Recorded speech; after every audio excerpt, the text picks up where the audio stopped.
قالوا أنؤمن كما آمن السفهاء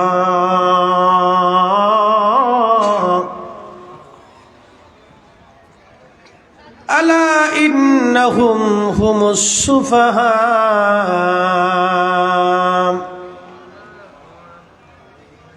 في شان حبيبه إن الله وملائكته يصلون على النبي يا أيها الذين آمنوا صلوا عليه وسلموا تسليما اللهم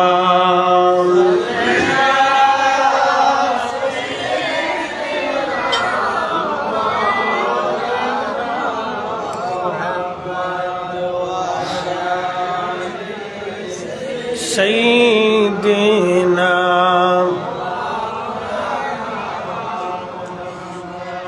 নবীর ইশকে যার দিল ভাই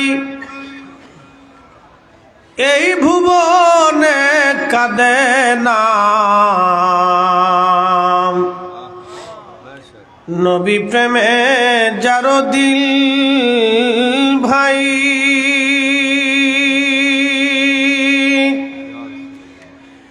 এ ভুবনে কাঁদে না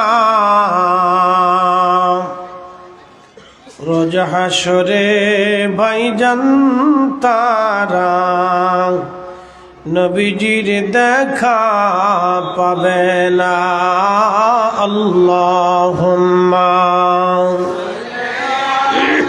মাশাআল্লাহ আল্লাহু আকবার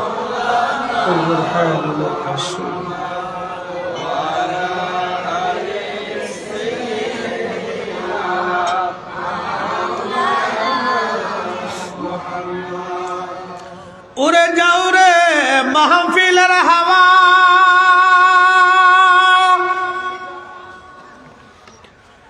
যাও রে উড়ে মদিনায়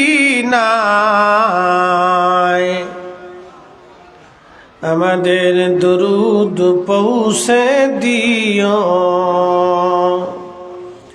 আমাদের সালাম পৌঁছে দিও নূর নবীজির পাক রওজায় আল্লাহুম্মা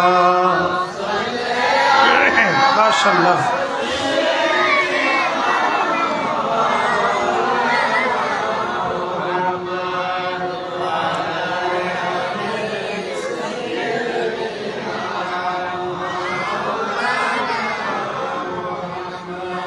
জিকির করি লা ইলাহা লা ইলাহা লা ইলাহা লা ইলাহা হাসবি রব্বি জাল্লাল্লাহ মা ফি কলবি গায়র আহা নূর মুহাম্মদ বলি নূর মুহাম্মদ পড়ি লা ইলাহা ইল্লাল্লাহ লা ইলাহা লা ইলাহা আল্লাহ আল্লাহ আল্লাহ আল্লাহ আল্লাহ আল্লাহ আল্লাহ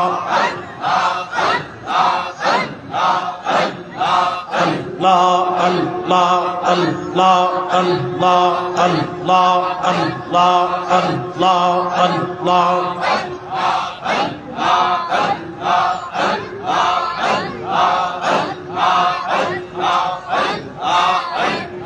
সালাতু সালাম গো আমার দুরুদ সালাম গো আমার কইও নবী মুস্তাফায় তোমরা যদি যাও গো মদিনা আল্লাহ আল্লাহ তোমরা যদি যাও গো মদিনা আল্লাহ আল্লাহ ওই মদিনা শরীফের মাঝে নূরের একটি খাম্বা আছে গো সেই খাম্বাতে হেলান দিয়ে সেই খাম্বাতে হেলান দিয়ে খুদবা পড়তেন মুস্তাফায় তোমরা যদি যাও গো মদিনা আল্লাহ আল্লাহ আল্লাহ সালাতু সালাম গো আমার দুরুদ সালাম গো আমার কইও নবী মুস্তাফায় তোমরা যদি যাও গো মদিনা আল্লাহ আল্লাহ আল্লাহ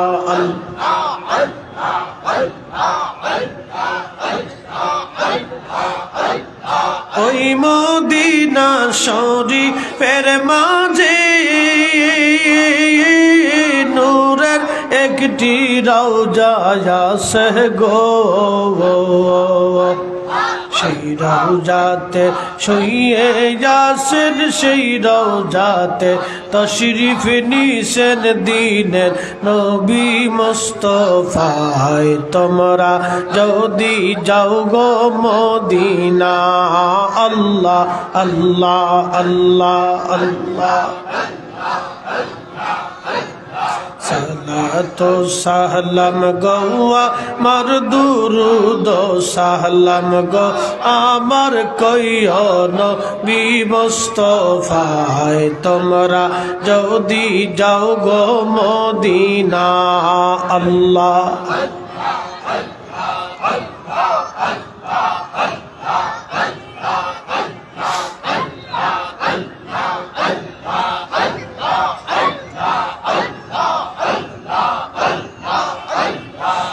সাধনে পাইব তোমায় গো নবীজি গোলামের দেখা দিবেন নে আল্লাহ আল্লাহ আল্লাহ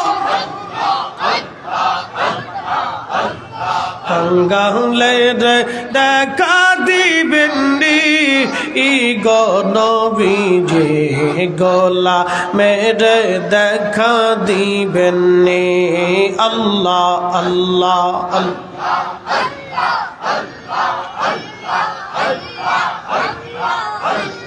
বনের যত পশুগণ ভক্তি করতই দুই চরণ আল্লাহ আল্লাহ আল্লাহ বনের যত পশুগণ ভক্তি করতই দুই চরণ মেঘমালা ছায়া দিত গা আই গো নবীজি কোন সাধনে পাইব তোমায় আল্লাহ আল্লাহ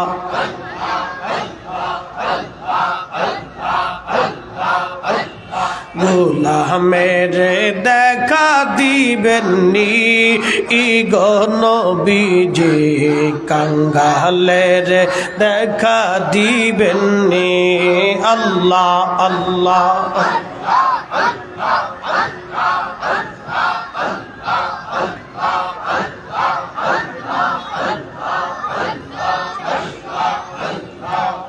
তোমার এই সমস্ত মুজিজা দেখা হযরত খাদিজা জীবন যৌবন সপিল আপনা আই গো নবীজি কোন সাধনে পাইব তোমায় আল্লাহ আল্লাহ আল্লাহ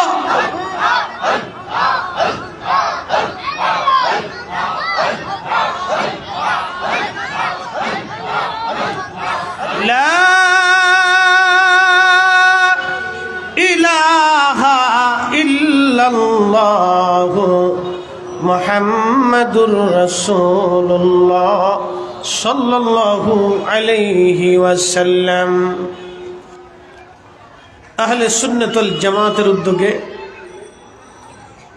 পবিত্র ঈদ মিলাদুন নবী সাল্লাল্লাহু আলাইহি ওয়াসাল্লাম, ফাতিহা ইয়াজদাহম, ফাতিহা ইমাম রব্বানী, ফাতিহা নুরুল হক রাহিমাহুল্লাহ।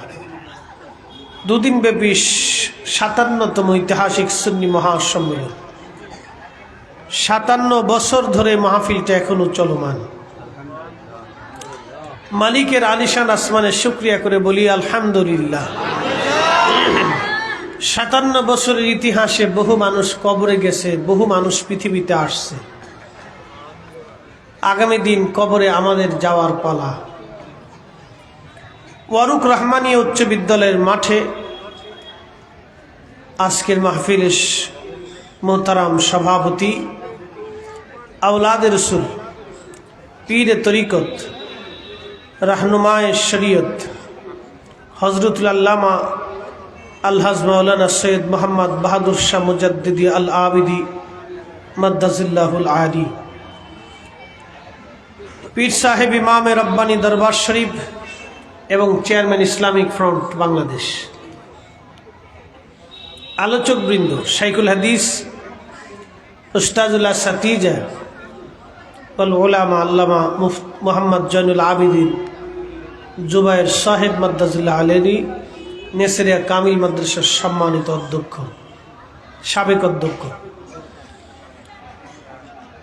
সুদূর লন্ডন থেকে আগত ডক্টর মোহাম্মদ সাইফুল আজম আল আজহারি আল কাদরি সাহেব চট্টগ্রাম, হজরত মাওলানা মুফতি রফিকুল ইসলাম হেলালি সাহেব মাদ্দাজিল্লাহুল আলী ধামতি কামিল মাদ্রাসার সম্মানিত মুহাদ্দিস, হজরত মাওলানা মুফতি আবুল হাশেম শাহ মিয়াজি সাহেব আবিদিয়া মুজাদ্দিদিয়া মাদ্রাসার সম্মানিত প্রভাষক, হজরত মাওলানা মোহাম্মদ আনিস রহমান মজুমদার সাহেব মাদ্দাজিল্লাহ আলী বঙ্গবন্ধু সরকারি কলেজের সম্মানিত প্রভাষক, হজরত মাওলানা মোহাম্মদ আমিনুল ইসলাম ওয়াহিদি সাহেব চট্টগ্রাম, সকল উলামায়ে আহলে সুন্নাহ, মঞ্চে উপস্থিত বিজ্ঞ উলামায়ে কেরাম, যারা এখানে অনেক আলেমদের উস্তাদ আছেন, অনেক মসজিদের সম্মানিত খতিব মহোদয়গণ উপস্থিত আছেন, এলাকার সম্মানিত মুরব্বী উপস্থিত,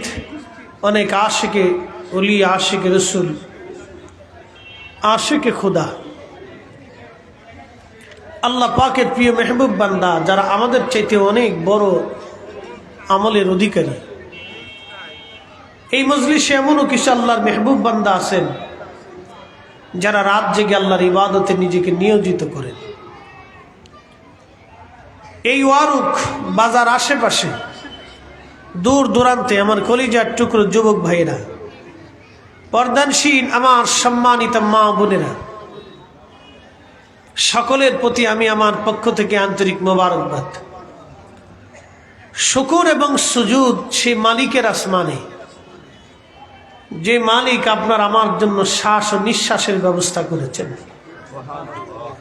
যে মালিক আমার ও আপনার জন্য সূর্যের আলোর ব্যবস্থা করেছেন,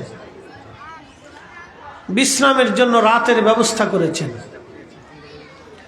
যে মালিক আমার এবং আপনার জন্য আসমান থেকে বৃষ্টি বর্ষণ করে জমিনকে সিক্ত করে খাবারের ব্যবস্থা করেছেন, সে আল্লাহ পাকের আলিশান আসমানে একসাথে বুলন্দ আওয়াজে সবাই শুকরিয়া করে বলি আলহামদুলিল্লাহ। শুকুর সে আল্লাহ পাকের আলিশান আসমানে আবারও, যিনি বিনা চাওয়ার বিনা দরখাস্তে নবীকুল সর্দার সৈয়দুল কাউনাইন ওয়াস সাকালাইন, যিনি সমস্ত জগৎ সমূহের সর্দার, ইমামুল মুরসালিন, সৃষ্টির মধ্যে যত নবী আসছে সে নবীদের যিনি ইমাম, রাহমাতুল লিল আলামিন, আল্লাহর সৃষ্টির এমন কোনো ইঞ্চি নেই, এমন কোনো কণা নাই, এমন কোনো স্থান নাই যে স্থানে রব না আল্লাহ। যেখানে আল্লাহ রব সেখানে নবী আমার রহমত।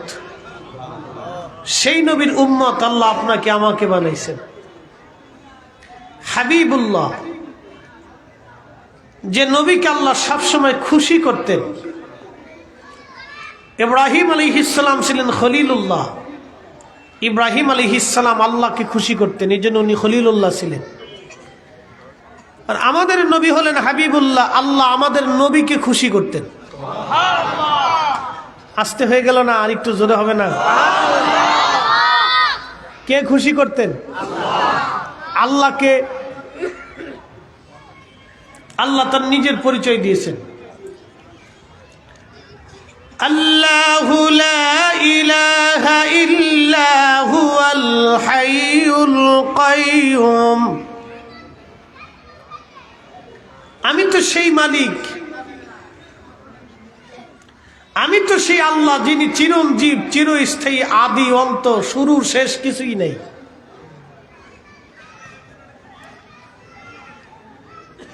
কুলিল্লাহুম্মা মালিকাল মুলক। আমি তো সেই মালিক যিনি সমস্ত রাজত্বের মালিক। আমি আল্লাহু আলা কুল্লি শাইইন কাদির।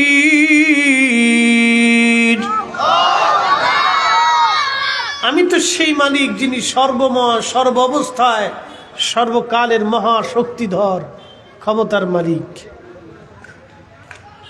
আমি তো সেই মালিক। কুল হুয়াল্লাহু আহাদ আল্লাহুস সামাদ। আমি তো এক, আমার কোনো শরীক নেই। আমি সৃষ্টির কারো মুখাপেক্ষী না, সব আমি মালিকের মুখাপেক্ষী। আমি সে আল্লাহ। সে আল্লাহর প্রিয়তম হাবিব হচ্ছেন আমাদের নবী। অ্যাটেনশন প্লিজ, আমার দিকে তাকাবেন। মাসালা এসে গেছে, বলেই দিয়ে যেত। আমরা শুনি কিন্তু হৃদয় থেকে অনুধাবন করি না। আমরা কোরআন পড়ি, নজদিরাও কোরআন পড়ে। আমাদের মাথায় যে পাগড়ি, ওদের মাথাও সেই পাগড়ি। কি কথা বাবা, ঠিক কিনা? আমরা যে হাদিস পড়ি, সেই হাদিস ওরাও পড়ে। আমরা যে খাতমে বুখারী করি, তারাও সে খাতমে বুখারী করে। আমাদের ছেলেদেরকে আমাদের উস্তাজুল আসাতিজা দর্শ, বুখারীর দর্শ দিয়েছেন। আমার এই নজদি ভাইদেরকেও আল্লাহ উলামা ইকরাম বুখারীর দর্শ দেন। আমাদের উস্তাজুল আসাতিজা আমাদের কোরআনের তাফসীর পড়িয়েছেন, ওদেরকেও পড়ানো হয়। কিন্তু ঝগড়া হবে কেন? ঝগড়াটা হয় অন্তরের চাহিদা নিয়ে।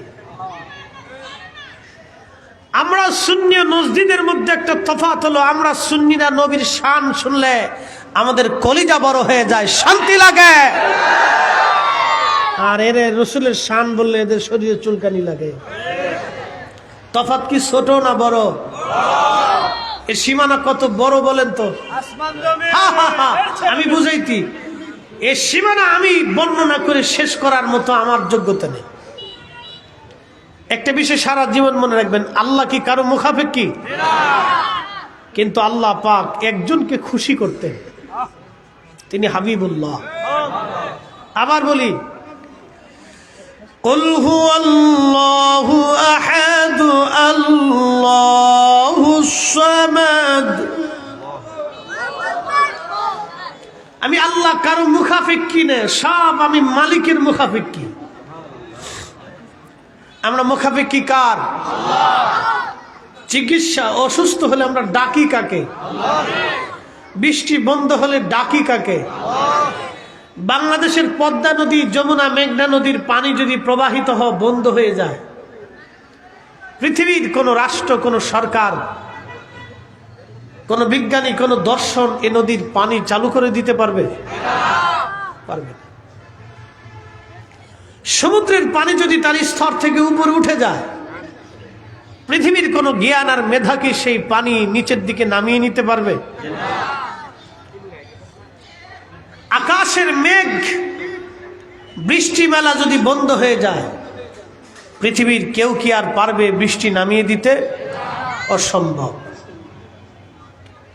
সেই মালিকের মুখাপেক্ষী আমরা, কিন্তু মালিক একজনকে খুশি করতেন। তিনি মালিক মুখাপেক্ষী না, কিন্তু একজনকে খুশি করতেন। সে বেজার হলেই মালিকের কাছে কষ্ট লাগতো। আল্লাহু আকবার কি আসতে?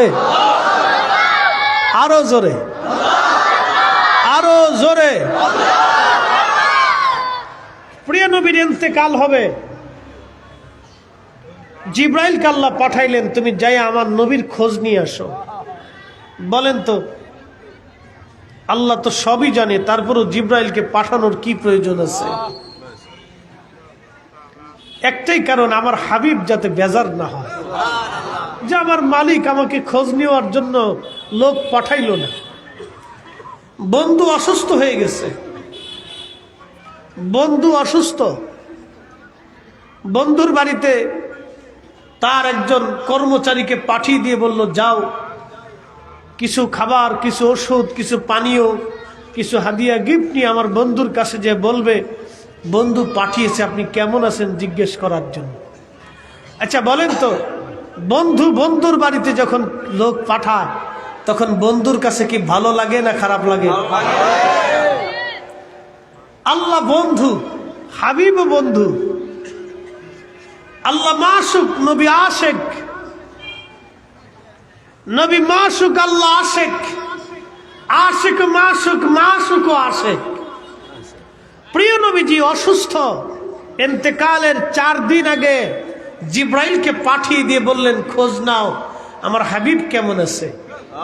জিব্রাইল আর আলাইহিস সালাতু ওয়াস সালাম বাবে জিব্রাইলের যেই দরজা দিয়ে জিব্রাইল আসতেন, দরজার পাশে দাঁড়িয়ে সালাম দিচ্ছে, আসসালাতু ওয়াসসালামু আলাইকা ইয়া রাসূলুল্লাহ, আসসালাতু ওয়াসসালামু আলাইকা ইয়া হাবিবাল্লাহ। নবীজি সালামের জবাব দিলেন। জিব্রাইল বলেন, হুজুর আমি জিব্রাইল আসছি, অনুমতি দিলে ভিতরে আসব। আসতে হলো কেন? যেই নজদিরা সারা জীবন ওয়াজ করছে রসুল আমাদের মতো, ও নজদির বড় হুজুরকে যা জিজ্ঞেস করবে, না নজদির বড় হুজুর আপনার কাছে কি জিব্রাইল এসে সালাম দিয়ে অনুমতি চাবে কোনোদিন? আকল জ্ঞানের কতটুকুন অভাব হলে আল্লাহ রসুলের শানকে তারা ছোট করে দেখে। আমরা সুন্নি, ইমান চলে যাবে, জীবন চলে যাবে, পৃথিবী ছেড়ে দিতে পারি, সম্পদ চলে যেতে পারে, দুনিয়া সব জুদা হতে পারে, নবীর ইজ্জত আমরা ছাড়তে রাজি না। কথা বলেন ঠিক না? বড় আফসোস হলেও সত্য, এই কথাগুলি আমরা বুঝাইতে পারতেছি না। প্রিয় মুসলমান, খুবই মনোযোগ দিয়ে শুনে যান। জিব্রাইল আমিন আসছে নবীজির দরবারে, এসে বললেন, হুজুর আল্লাহ সব কিছুই তো জানেন, তারপরও আল্লাহ আপনার খেদমতে আমাকে পাঠিয়েছেন, আপনি নবীর খেদমতে আমাকে পাঠিয়েছেন জিজ্ঞাসা করার জন্য আপনি কেমন আছেন। আল্লাহ নবী বললেন, জিব্রাইল আমি অসুস্থ, শরীর আমার কাছে ভালো লাগে না। জিব্রাইল চলে গেলেন। পরের দিন জিব্রাইল আমিন আবার আসছে। পরের দিন জিব্রাইলকে আল্লাহ আবার পাঠিয়েছে, যাও খোঁজ নাও তো আমার রসুল কেমন আছে। আল্লাহ তো সবই জানেন যে রসুল কেমন আছে, কোথায় ব্যথা, কি অবস্থায়, আল্লাহর চাইতে তার জিব্রাইল বেশি জানে না। তারপরেও বন্ধুর বাড়িতে খুশি করার জন্য, যে আমার বন্ধুকে কিছুদিন পরেই তো বন্ধু চলে আসতেছে আমার কাছে, বন্ধু যাতে বলতে না পারে, আল্লাহ আপনি তো আমার খোঁজ নেন নাই। একটু মাইন্ডে আপনি আনেন, আপনার কালবে ঢুকান যে সে নবীকে খুশি করার জন্য আল্লাহ খুশি করতেন সবসময়ের জন্য, যে হুজুর বেজার হোক, আমার হাবিব বেজার হোক, আল্লাহ কখনোই চাইতেন না সেই নবীকে আপনি বেজার করতে চান। আপনার কলিজার মধ্যে সাহস কি হতে পারে? সেই নবীর ইজ্জতের চাদর ধরে যারা টান দিবে, আল্লাহর কসম পৃথিবীর সবচেয়ে বড় আলেম হলেও 1 সেকেন্ডের জন্য আমরা তাকে মানব না। কথা বলেন ঠিক না? আমি আপনাকে বুঝাবো কোন ভাষায়, আমি নিজেও বুঝিনি। কি দিলে, কোন ভাষা দিলে যে আপনি বুঝবেন আমি জানি না, তবে চেষ্টা করি। আল্লাহর নবী জিব্রাইল আমিন আসলেন, এসে বললেন, ইয়া নবী আল্লাহি। দ্বিতীয় দিন জিব্রাইল আমিন আবার আসছে, এসে সালাম দিলেন, ভিতরে প্রবেশ করলেন, জিজ্ঞেস করলেন, হুজুর আল্লাহ পাঠিয়েছেন আপনার খোঁজ নেওয়ার জন্য, যদিও আল্লাহ সব কিছু জানেন। হুজুর আপনি কেমন আছেন? জিব্রাইল আমিন বললেন, হুজুর আপনি কেমন আছেন? নবীজি ডেকে বললেন, জিব্রাইল আমি অসুস্থ, আমার কাছে তেমন ভালো লাগে না, আমি অসুস্থতার মধ্যে আছি। তৃতীয় দিন জিব্রাইল আবার আসলেন, এসে আবারও নবীকে সালাম দিলেন। হযরত ইসমাইল আলাইহিস সালামকে সাথে নিয়ে আসলেন। উনি একজন ফেরেশতা, ওনার নেতৃত্বে ৭০,০০০ ফেরেশতা আছেন। ওই ৭০,০০০ ফেরেশতার নেতৃত্বে আবার এক একজনের নেতৃত্বে ৭০,০০০ করে আছে। এই বিরাট ফেরেশতাদের প্রধান তিনি আসছেন নবীকে দেখার জন্যে। জিব্রাইল ইসমাইল আলাইহিস সালামকে সাথে করে নিয়ে আসছেন। তৃতীয় দিন এসে জিব্রাইল আমিন নবীজির খোঁজ খবর নিয়ে আবার চলে গেলেন। চতুর্থ দিন জিব্রাইল আলাইহিস সালাম আজরাইল আলাইহিস সালামকে সাথে করে নিয়ে আসছে। আসার পরে হাজরতে জিব্রাইল আজরাইল দুইজন সালাম দিলেন। নবীজি সালামের জবাব দিলেন। আজরাইল বললেন, হুজুর আমি আল্লাহর আজরাইল, অনুমতি দিলে ভিতরে আসব। আল্লাহর নবী অনুমতি দিলেন। জিব্রাইল আজরাইল দুইজন ভিতরে গেলেন। আজরাইল আলাইহিস সালাম বলেন, হুজুর আল্লাহর পক্ষ থেকে আমার উপরে হুকুম আসছে। ও নবীজি, আল্লাহর পক্ষ থেকে আমার উপরে হুকুম, আপনি অনুমতি দিলে জান কবজ করব, না দিলে আমি আজরাইল আল্লাহর দরবারে ফিরে চলে যাব। আপনার যতদিন মন চায় ততদিন আপনি দুনিয়াতে আপনার উম্মতের মাঝে আপনি বেঁচে থাকবেন। একবার আওয়াজ তুলে বলা যাবে কি ইয়া রাসূলুল্লাহ?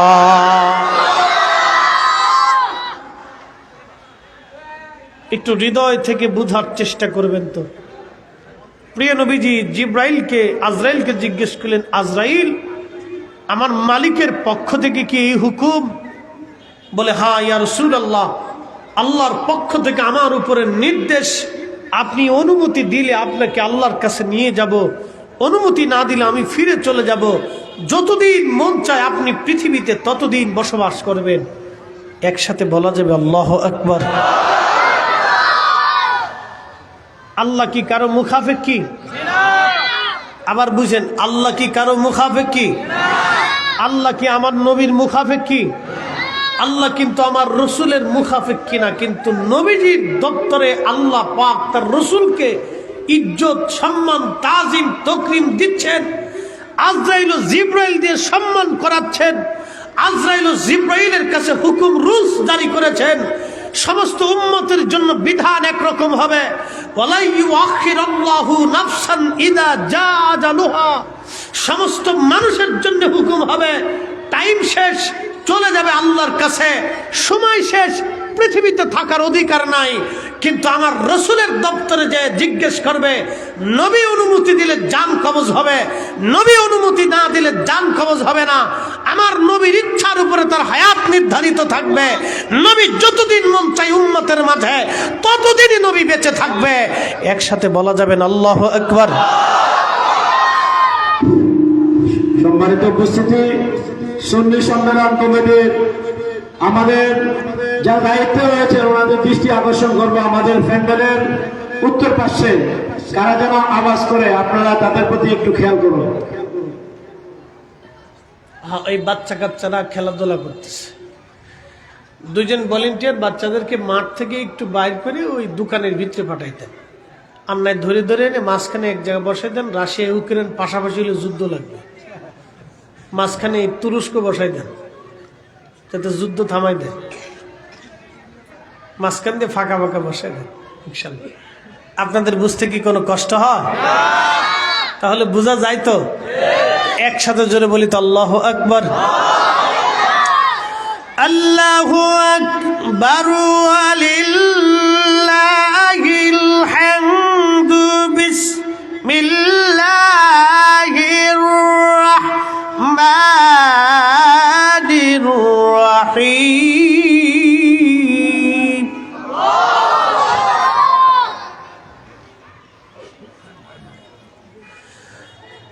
ولن يؤخر الله نفسا إذا جاء أجلها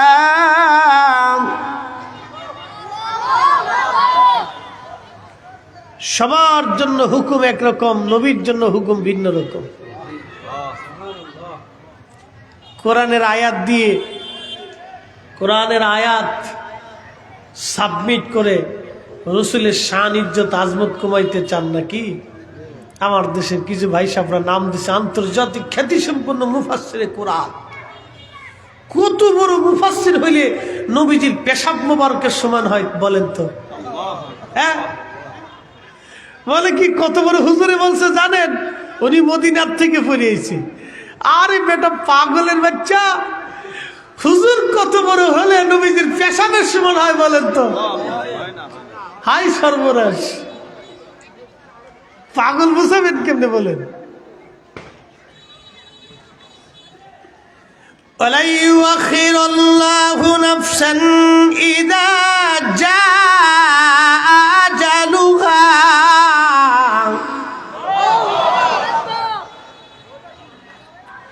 আল্লাহ বললেন, ওরে বান্দা, তোমার জীবনের সময় শেষ, এক সেকেন্ড আগেও না পরেও না।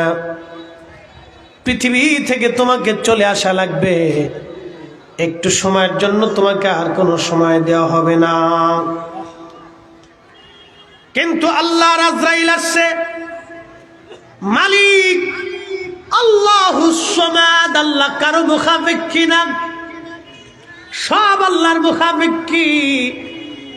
সেই রব্বে কারীম তার হাবিবকে খুশি করার জন্য, সন্তুষ্ট করার জন্য, রাজি করার জন্য, বন্ধুর মনে যাতে কষ্ট না পায়, একবার জোরে জোরে বলা যাবে কে মারহাবা। আমি কি ভাষায় বললে যে আপনি বুঝবেন আমি জানি না। একটা মানুষের জীবনের কাছে আজরাইলের কোনো জবাবদিহিতা নেই। সময় হবে টেনে নিয়ে চলে যাবে। ইন্না বাতশা রাব্বিকা লাশাদীদ, সময় হবে টেনে নিয়ে চলে যাবে। পৃথিবীর কোনো মানুষের কাছে সে জবাবদিহিতার জন্য আল্লাহ তাকে সৃষ্টি করে নাই।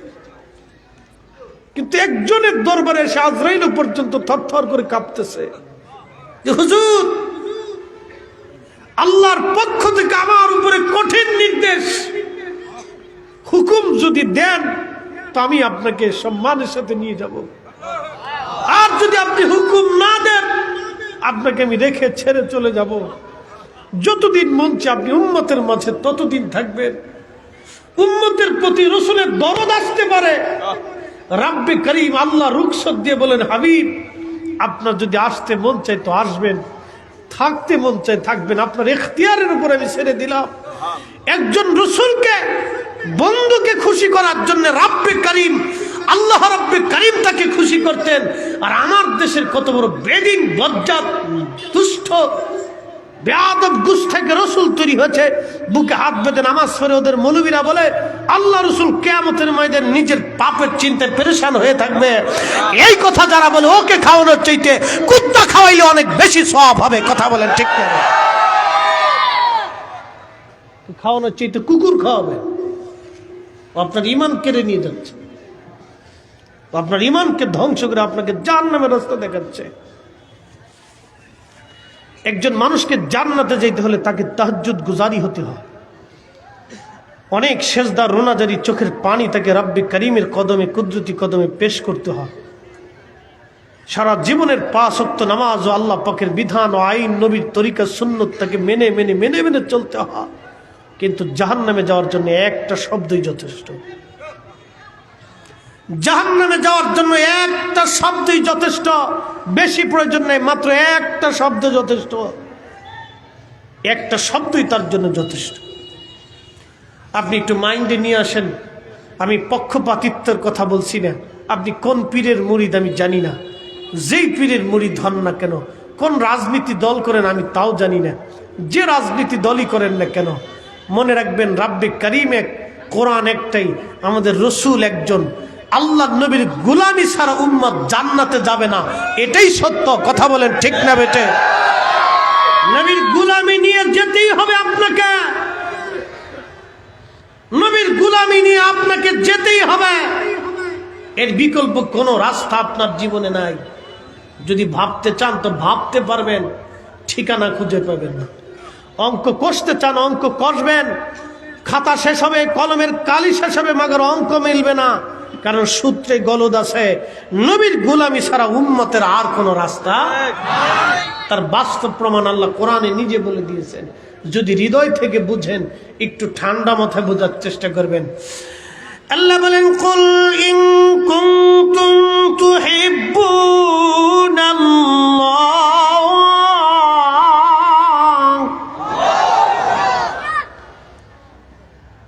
কুল ইন কুনতুম তুহিব্বুনাল্লাহ, হুজুর হাবিব আপনি বলে দেন, আপনার উম্মত আমার বান্দাদেরকে জানান, কেউ যদি আমি আল্লাহকে ভালোবাসতেই চায়, আমার দিকে তাকান, ভালোবাসা। আবেদ শাল মাদানী হুজুরকে ভালোবাসেন। মুরিদ কিন্তু তিন প্রকার। এক মুরিদ তার জীবনের সব দিয়ে পীরকে ভালোবাসে, আর এক মুরিদ খালি মুখে ভালোবাসে। দেখা লেখা হুজুর কেমন আছেন, আপনার যে কি ভালোবাসি ওরে আর খুঁজে পাওয়া যায় না। কি কথা কর না, এরকম মুরিদ আছে। আর এক মুরিদ আছে টাকা পয়সা চাবেন দিবে, খেদমত টেদমত কিছু চাইলে দিবে, অসুবিধা নেই, দিয়ে আর পরে আর খোঁজ নেই। কিন্তু আর এক মুরিদ আছে ভালোবাসে তো বাসে, সবকিছু দিয়েই বাসে। নবীর দরবারে কিছু সাহাবী ছিল এরকম, বাসতে তো বাসছি জীবনের সবকিছু দিয়ে এবং কলিজা কেটে দিয়ে ভালোবাসছে। কথা বলেন না কেন? ভালোবাসা একটা দামি কথা। এটা মুখের ভাষা দিয়ে শুধু বের করে দিলেন ভালোবাসি, এইরকম বহু ভালোবাসার পাত্র দেশে ভালোবাসি, খুব ভালোবাসি। ধরেন আমি একজনের বাড়িতে গেলাম, লোকে আমার খুব ওয়াজ শোনে, এরকম ইদানিং বেশ কিছু মুসল্লি আছে নিয়মিত ওয়াজ শোনে। তো সেদিন পুকুরিয়ার থেকে ফরিদপুর যাওয়ার সময় মাহফিল, মাগরিবের নামাজের সময় ওযু করতে গেছি, বাথরুমে ঢুকবো পেশাব সারার জন্য। যাইতেছি, এক মুসল্লি বাথরুম থেকে বেরোই আমার যাইতে ধরছে, বাথরুম থেকে বেরোই আমার যাইতে ধরছে, যাইতে ধরে কাঁদতেছে। হুজুর আপনার ওয়াজ প্রত্যেক দিন শুনি, বেড়া যায় এখন ওযু করে নাই, বাথরুমতে বেরোছে, বেড়ার মনেই নাই। আমি এখন তারে ছুড়াইতে পারতেছি না, চিন্তা করি যে এখন ছুড়াইলে বেচারা মন খারাপ করবে, লজ্জা পাবে। তা আমি তাকে সান্ত্বনা দিচ্ছি। তা বলে, হুজুর প্রত্যেক দিন ওয়াজ শুনি, আমার ওয়াজ দেখাইতেছে। ট্রাক চালা ড্রাইভার। বললাম বাড়ি কোথায়? বলে বাড়ি আমার কক্সবাজার। হুজুর প্রত্যেক দিন আপনার ওয়াজ শুনি, গাড়ি চালায় আর ওয়াজ শুনি। তা আমি চিন্তা করলাম, আহা আমার কি সৌভাগ্য যে আপনার মতো একজন চালকের কাছে আমার ওয়াজটা পৌঁছাইছে। আপনি আমার নিয়মিত ওয়াজ শোনেন। আমার ওয়াজ শোনা মানে কি, কেউ যদি নিয়মিত আমার ওয়াজ শোনে তাহলে আশা করি অন্তত হলেও একটু হলেও রসুলের মহব্বত তার অন্তরে আসার কথা।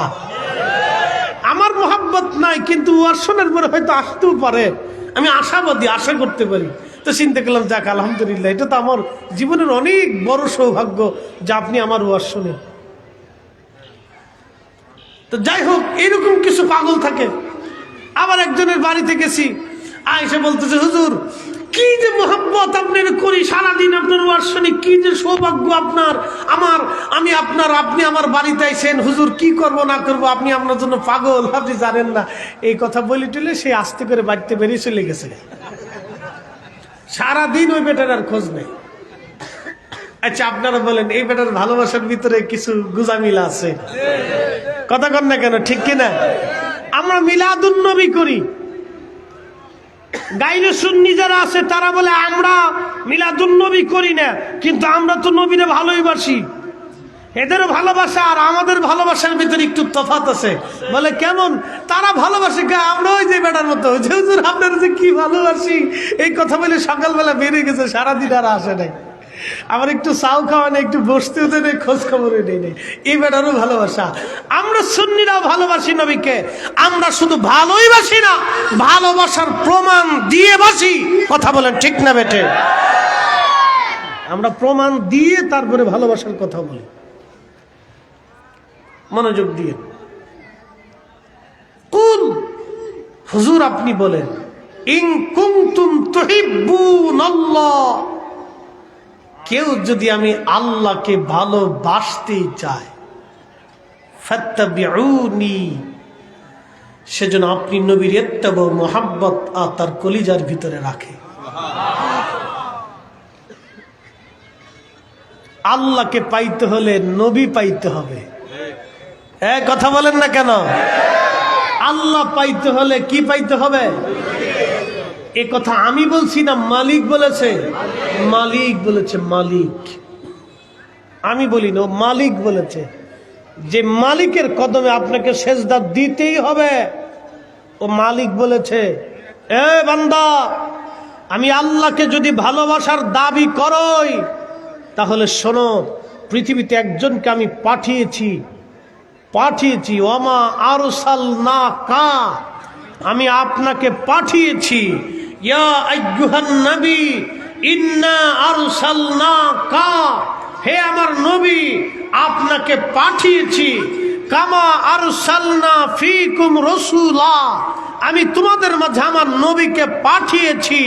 নবী বলেছেন বুইস্তু, আল্লাহ আমাকে পাঠিয়েছে, আমি প্রেরিত হয়েছি ইলান নাসি কাফা, পৃথিবীর সমস্ত মানব জাতির জন্য আসছি। একসাথে বলা যাবে না আল্লাহু আকবার? কে পাঠিয়েছে? কাকে পাঠিয়েছে? কাদের মাঝে? আমাদের মাঝে আল্লাহ পাঠিয়েছে।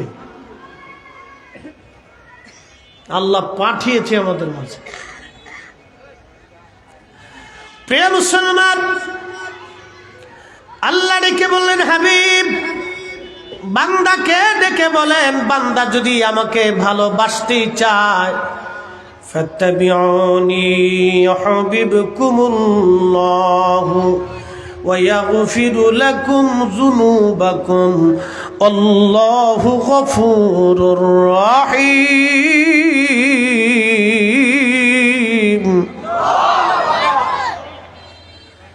আমি আল্লাহ তাকে ভালোবাসবো।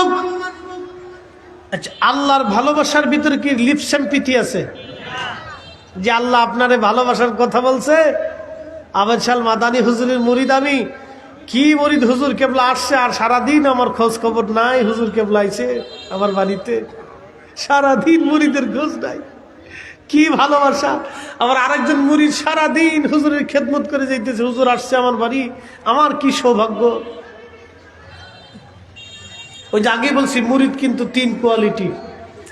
এক কোয়ালিটির মুরিদ হলো আপন মুর্শিদকে জীবনের অন্য কিছু সব কিছু দিয়ে ভালোবাসে। আর এক মুরিদ আছে, ওই হুজুর দেখা করে মুসাফা করে দিয়ে চলে গেছে, আর খোঁজ নেই, আর খোঁজ নেই। হুজুরের দর্শে বসে না, তালিম তরবিয়তে বসে না, জিকির ফিকিরে বসে না, নামাজে বসে না, কিচ্ছু নেই, খালি মুসাফা করে দিয়ে গেছে, শেষ। নবীর উম্মত, আল্লাহর ভালোবাসার ভিতরে কোনো লিপসাম্পিথি নাই, মৌখিকত্ব নাই। আল্লাহ পাক বলতেছেন, আমি ভালোবাসি আমার বান্দাকে। যে বান্দা আমার নবীকে ভালোবাসে, আমি আমার সে বান্দাকে ভালোবাসি। যে আমার হাবিবকে ভালোবাসে, আমি আল্লাহ আমার সে বান্দাকে ভালোবাসি। শুধু ভালোবাসি না, তার জীবনের যদি কোনো গুনাহ হয়ে থাকে, অপরাধ হয়ে থাকে, আমি আল্লাহ তার জীবনের সমস্ত গুনাহগুলি মাফ করে দিয়ে আমি আমার বান্দাকে মাসুম বানায়, পবিত্র বানায় দেই। একবার জোরে জোরে বলা যাবে কি সুবহানাল্লাহ? আল্লাহুম্মা সাল্লি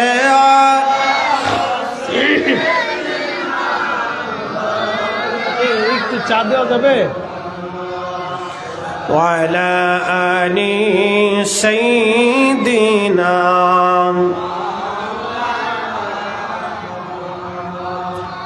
এ সবজ গম্বদ ওয়ালে मंजूर दुआ करना जब वक्त न जा आए आका दीदार आता करना दीदार आता करना। যেহেতু ভালোবাসার কথা আসছে, আমার প্রিয় ভাইরা বলেছেন, হুজুর হযরতে বেলালের জীবনী, সাহাবীদের জীবনী আলোচনা করার জন্য আল্লাহ বলেন, কুল ইন কুনতুম তুহিব্বুনাল্লাহ, হুজুর আপনি বলেন কেউ যদি আমি আল্লাহকে ভালোবাসতে চায়, ফাত্তাবিউনি, সেজন্য আপনি নবীকে ইত্তেবা করে এবং ভালোবাসে। আপনি নবীর প্রতি কলেজার ভিতরে যেন তার ভালোবাসা থাকে গো নবীজি। যদি ভালোবাসা থাকে তাহলে আপনি জানায় দেন, ইহবিবুকুমুল্লাহ, আমি আল্লাহ তাকে ভালোবাসবো। আরে খুব মনোযোগ দিয়েন, আল্লাহ তার রসুলকে কেমন করে ভালোবাসতেন, কেমন করে ভালোবাসতেন তার বাস্তব প্রমাণ হচ্ছে জিবরাইল আমিন আজরাইল আলাইহিস সালাতু ওয়াস সালাম বললেন, হুজুর আপনি অনুমতি দিলে আমি চলে যাব। নবী আমার দিকে বলেন, ভাই জিবরাইল, আল্লাহর বিধান হুকুম কি এরকম? বলে, হ্যাঁ নবীজি, আল্লাহর হুকুমটা এরকম। তবে ইয়া নবী আল্লাহি, আপনার মাশুক, আপনার আল্লাহ আপনার দিদারে আগ্রহী হয়ে আছে। একসাথে জোরে বলা যাবে কি, ইয়া রাসূলুল্লাহ? পৃথিবীর কারো জন্যই আমার মালিক আল্লাহ আগ্রহী না, কিন্তু হাবিব যাতে বেজার না হয়, বন্ধু যাতে কষ্ট না পায়, সেজন্য আল্লাহ জানাই দিলেন, জিবরাইল জানায়ও আমি মালিক, আমি আল্লাহ আমার বন্ধুর দিদারের জন্য আমি আগ্রহী হয়ে আছি। আচ্ছা আপনারা বলেন, আল্লাহ, আমরা কি আল্লাহর কাছে না দূরে? আমরা কি আল্লাহর কাছে না দূরে? আমার নবী কি আল্লাহর কাছে না দূরে? তো কাছে থাকার পরেও, আল্লাহ দেখার পরেও আবার দিদার করবার চাই কে? আল্লাহ তো দেখতেছে আমার বন্ধু কেমন আছে, আমার বন্ধুর কলিজার হালত কি তো আল্লাহর সবই জানে। তারপরেও আল্লাহ জিবরাইলকে বলতেছে যে বইল, আমার বন্ধুর দিদারের জন্য আমি মালিক আগ্রহী হয়ে আছি। হাই হাই, এই কথা বলার পরে জিবরাইল যখন এই কথা বললেন, রাসূল করিমের চক্ষু মোবারক দিয়ে পানি ঝরে পড়তেছিল। ডেকে বলেন, জিবরাইল আমাকে আর দেরি করেও না, আমি আমার মালিকের দিদারে চলে যেতে চাই, পৃথিবীতে আর আমি থাকবো না, আমি আর অবস্থান করবো না, আমি এখনই চলে যাব। আজরাইল তাড়াতাড়ি করো, আমার আর দেরি করার সময় নেই। একসাথে বলা যাবে আল্লাহু আকবার। আল্লাহ খুশি করতেন কাকে? জোরে বলেন, আরো জোরে বলেন। আল্লাহ খুশি করতেন কাকে? কাকে? আমরা খুশি করব কাকে?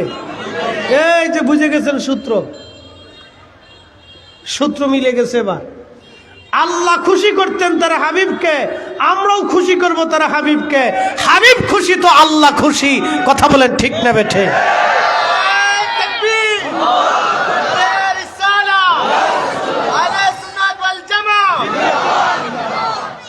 ও বেদাতি কিয়ামত পর্যন্ত বললো আমাদের সাথে কি আসে যায়? কি কথা বলেন না কেন? ও কে বেদাতি আমরা বললো, তো দেখার টাইম আমাদের নাই। এটা কোন আঙ্গুল? বুড়া বুড়া, বুড়াটা দেখাই দিলাম, জুয়ানটি দেখাইলাম না, বুড়াটি দেখাইলাম। প্রিয় নবীজি সাহাবে کرام রাসূল করিমের সামনে যাব চিন্তায় মগ্ন হয়ে মন বেজার করে বলতেছে, হুজুর আগের জমানার উম্মতরা অনেক লম্বা হায়াত পাইছে, সারাদিন রোজা রাখছে, সারাদিন জিহাদ করছে, সারা রাত জেগে জেগে নামাজ পড়ছে, জিকিরে ফিকিরে ইবাদতে কাটাইছে। মেহশরের মাঠে আমাদের হায়াত কম, নেকি কম, হাসরের ময়দানে আমরা তাদের সামনে দাঁড়ায় তো লজ্জিত হয়ে যাব। রাসূল করিমের মন বেজার হয়ে গেল, চিন্তায় কপাল ভাঁজ পড়ে গেল। নবীজি বললেন, সাহাবীরা সত্যই তো বলেছ। আল্লাহর হাবিব চিন্তায় পড়ে গেলেন, আমার উম্মতের তাহলে কি হবে? আল্লাহ পাক দেরি করলেন না, জিবরাইলকে বললেন, তাড়াতাড়ি যাও, আমার বন্ধু বেজার হয়ে গেছে, চিন্তায় পড়ে গেছে। একসাথে বলা যাবে আল্লাহু আকবার। তাড়াতাড়ি যাও, বন্ধু চিন্তায় পড়ে গেছে, যাও তাড়াতাড়ি। জিবরাইল আমিন দৌড়ে আসছে। কে বন্ধু, কেমন পীড়িত, কেমন ভালোবাসা, একজন বন্ধুর জন্য আল্লাহুস সামাদ রব্বি করিম তো কারো মুখাফিক কিনা, কিন্তু হাবিব বেজার হয়ে গেছে। আল্লাহ খুশি করার জন্য তাড়াতাড়ি জিব্রাইলকে পাঠাই দিয়ে বললেন, যাও আমার কালাম, আমার জবান আমার বন্ধুকে জানাও, লা ইউকাল্লিমুল্লাহ তাবদীলা কালিমাতিল্লাহ, আমি রব্বি করিমের কালামের পরিবর্তন হয় না। ইন্নাকা লা তুখলিফুল মিআদ, আমি রব্বি করিমের কোন আইনের পরিবর্তন হয় না, ওয়াদার বরখেলাপ হয় না। বন্ধুকে যে বলো, ইন্না আনসালনাহু ফি লাইলাতিল কদর ওয়া মা আদরাকা মা। এই কালাম কার কালাম? আল্লাহ। এই কথা কার কথা? আল্লাহ। আল্লাহ নিজে বলতেছে, ওয়া মা আদরাকা মা লাইলাতুল কদর। ও আমার বন্ধু, আপনি কি জানেন লাইলাতুল কদর কি? ইন্না আনসালনাহু ফি লাইলাতিল কদর ওয়া মা আদরাকা মা লাইলাতুল কদর। লাইলাতুল কদরি খায়রুম মিন আলফি শাহর। হুজুর, এই কোরআন শরীফ আমি লাইলাতুল কদরে রাত্রিবেলা নাজিল করেছি। বন্ধু, আপনি কি জানেন এই কদরের রাত্র কি? আমি যে এই কদরের রাত্র আপনাকে দিচ্ছি, হাবিব আপনি কি জানেন এই কদরের রাত্র কি? ও নবীজি, এই কদরের রাত হলো লাইলাতুল কদরি খায়রুম মিন আলফি শাহর। এটা 1000 মাসের চাইতে দামি। একবার জোরে জোরে জোরে বলা যাবে কি মারহাবা? খুশি করলেন কে? কাকে? কয় রাত দিয়ে? ওজন কত? 1000 মাসের চাইতে দামি। নবী কি খুশি না বেজার? চিন্তায় পড়ে গেলেন। আল্লাহ কয়, জিবরাইল তাড়াতাড়ি যা, আমার রাসূল বেজার হচ্ছে, চিন্তায় পড়ে গেছে, তাড়াতাড়ি যাও। জিবরাইল দৌড়ে আসছে। হুজুর, আল্লাহ এটা বলে দিয়েছেন, এই যে আল্লাহ কথা বলতেছে। আচ্ছা বলেন তো, কদরের রাত পাইয়া উম্মত কত খুশি? কদরের রাত্রে পাইয়া আমরা দেশের হুজুর বিরাট বড় খুশি। আহা, কদরের রাত্রে পাইয়া ওয়াজ করে ফাড়াই ফেলাইতেছে। কদরের রাত আল্লাহ দিছে, কত সব আপনি জানেন। কিন্তু সিন্নি যে কার জন্য খাইলাম, মোল্লাটাই চিনলাম না। এক কথা বলেন না কেন? সেই নবীর আগমনের মিলাদের বেলায় আসলে ওরা শরীরের চুলকানি শুরু হয়, বিরাট বড় চুলকানি আসে। রবিউল আউয়াল মাস আসলে কিছু হুজুরদের চুলকানি বাড়ে। কি কথা বলেন না কেন? চুলকানি, খালি চুলকানি, একবার দারুণ অ্যালার্জি আছে, খুব অ্যালার্জি। অ্যালার্জি কারে কই চিন্তা করে,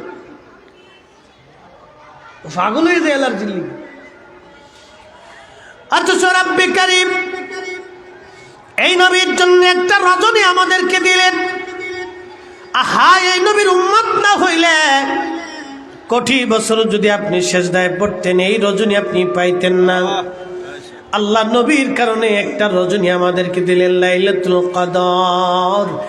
একটা রজনী ইবাদত করলে 1000 মাসের চাইতেও দামি। এখন 1000 বলতে 1000ও হতে পারে, 1000 বলতে 10,000 হতে পারে, 1000 বলতে অগণিত হতে পারে।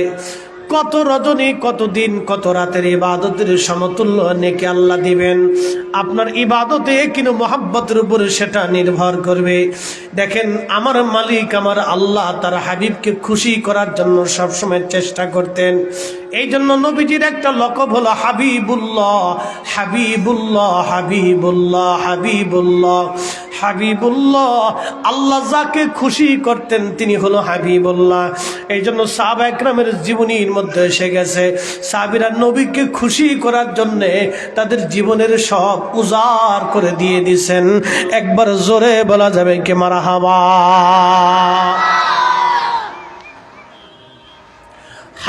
বেলাল কালেমা পড়লেন। সাহাবী কালেমা পড়ার পরে একজন কৃতদাস নিগ্রো কালেমা পড়ার পরে মক্কার মানুষ তাকে এত কঠিন নির্যাতন করলো, বেলালের মতো এমন মার এমন কষ্ট কেউ কোনোদিন করে নাই। আহা, বেলালের গলার মধ্যে রশি বেঁধে বেঁধে মক্কার অলি গলি দিয়ে দুষ্ট ছেলেরা টেনে টেনে নিয়ে হাসরাইতো। পাথুরি রাস্তার ভিতরে পড়ে পড়ে চামড়া গোশতগুলি খসে খসে পড়ে রক্ত বের হয়ে যাইত। ওই শরীর নিয়ে মরুভূমির উত্তপ্ত বালুর মধ্যে শোয়াইয়া পাথর চাপা দিয়ে হাত পা গুলি বেঁধে দিয়ে তারা চলে আসতো। হযরতে বেলাল মাঝে মধ্যে বেহুশ হয়ে যাইতেন আর আহাদ আহাদ বলে কাঁদতেন। প্রচন্ড গরমের বালুর উত্তপ্ত বালুগুলি শরীর লেগে লেগে ফুসকা পরে পরে ঘা হয়ে যাইত বেলালে। মনিবুমা এসে বলতো, বেলাল কালেমা ছাড়বি না জীবন দিবি? হযরত বেলাল একটাই কথা বলতেন, মালিক মনিব রে, জীবন নিয়ে নিতে পারো কিন্তু ঈমান আমি দেব না। যে নবীর চেহারা দেখেছি সব দিয়ে দিতে পারি কিন্তু নবীর কদম আমি ছাড়ব না। একবার জোরে জোরে বলা যাবে কে মারহাবা।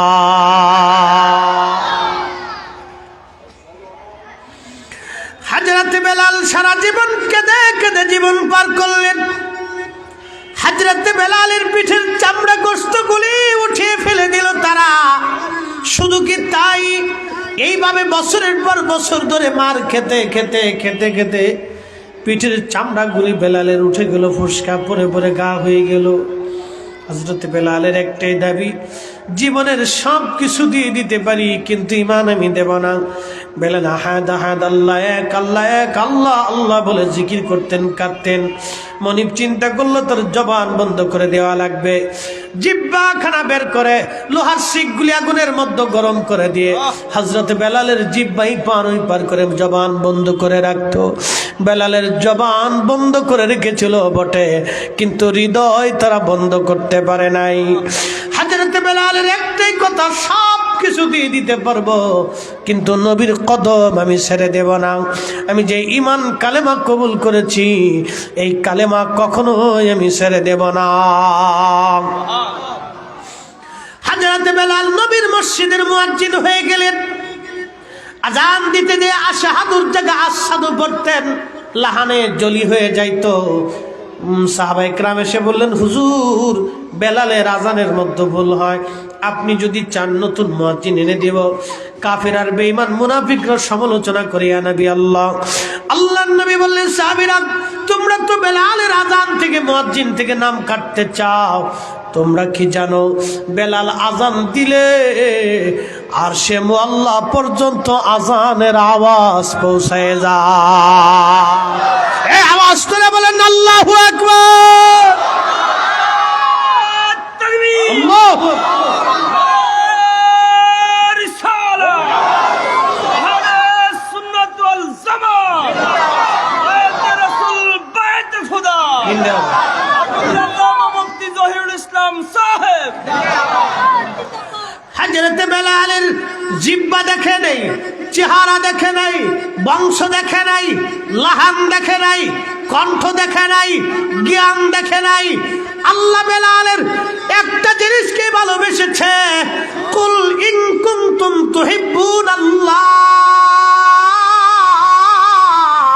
ফাত্তাবিউনি ইউহিব্বুকুমুল্লাহ। আমার নবীকে বেলাল ভালোবাসে, আমি আল্লাহর ওয়াদা, আমি আল্লাহ বেলালকে ভালোবাসি। যে আমার নবীকে ভালোবাসে আমি আল্লাহ তাকে ভালোবাসি। যে আমার নবীকে ভালোবাসে আমি আল্লাহ তাকে ভালোবাসি। যে আমার নবীকে ভালোবাসে আমি আল্লাহ তাকে ভালোবাসি। যে আমার নবীকে ভালোবাসে আমি আল্লাহ তাকে ভালোবাসি। যে আমার নবীকে ভালোবাসে আমি আল্লাহ তাকে ভালোবাসি। বেলাল আজান দিলে এই আজান আরশে মুআল্লা পর্যন্ত পৌঁছায় যাইতো। জোরে বলেন মারহাবা। কি করে আমি আপনাকে বুঝাবো বলেন তো,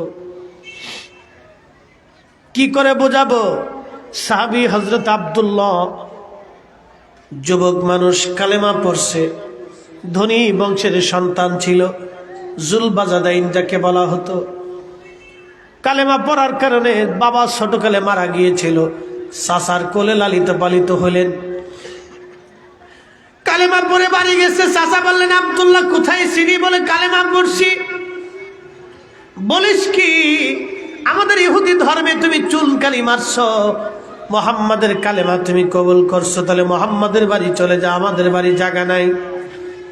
বলে, চাচা ঠিক আছে, আমাকে জুদা করে দিতে পারো, আলাদা করে দিতে পারো, কিন্তু আমি ঈমান কোনোদিন ছেড়ে দেব না।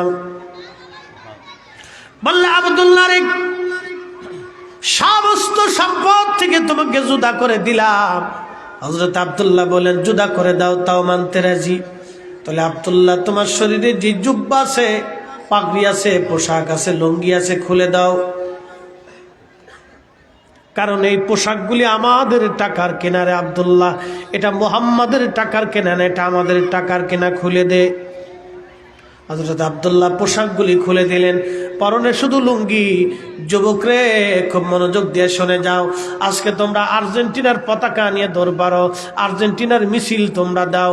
আর্জেন্টিনার মিছিল দিলে তখন আর হারামের প্রশ্ন আসে না, কিন্তু নবীর জশ্নে জুলুসের মিছিল দিলে বেদাতের প্রশ্ন দিয়া আমাদেরকে কটাক্ষ করতে তোমরা সাহস পাও।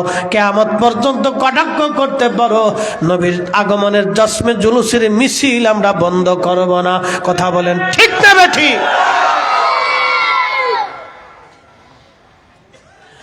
এ যুবক, সেই দিন হযরত আব্দুল্লাহর প্রেম দেখো, আর তুমি তো আর্জেন্টিনা ব্রাজিলের প্রেমে মগ্ন। বলে, হুজুর খেলাটাকে ধর্মের দিকে টেনে আনেন কেন? আমি খেলাটাকে ধর্মের দিকে টেনে আনছি না, আপনি খেলা দেখেন। আমি কি টেনে আনছি? আমি এটাকে টেনে আনছি, সে যেইভাবে চুল কাটে তুমি সেইভাবে চুল কাটো, সে যেইভাবে শরীরে ছুরি লাগায় তুমি সেইভাবে ছুরি লাগাও, সে যেইভাবে ট্যাটু লাগায় তুমি শরীরে সেইভাবে ট্যাটু লাগাও। আমার ভয়টা হলো এখানে, নবী বলছেন, আল মারউ মা'a মান আহাব্বা, আমার উম্মতের মধ্যে যে যাকে ভালোবাসবে মেহশরের মাঠে তার সঙ্গে তারা হাসর নাসর হয়ে যাবে। আমার শরীরের ভয় হলো এইখানে যুবক। হযরত আব্দুল্লাহ জুল বাজাদাইন নবীকে ভালোবেসে জান্নাত কিনে নিয়ে নিল, আর তুমি তো দুনিয়ার একজন কুফার কাফের বেদিন, যারা রাত্রিবেলা নারী সম্ভোগ না করলে যাদের রাতি কাটে না, যারা নেশা না করলে যাদের রাত কাটে না, তুমি তাদের অনুসরণ করো। ভয়টা তোমার এখানে। খেলা দেখা, ফুটবল খেলা নিয়ে দৌড় পারা, এটা আমার ভয় না।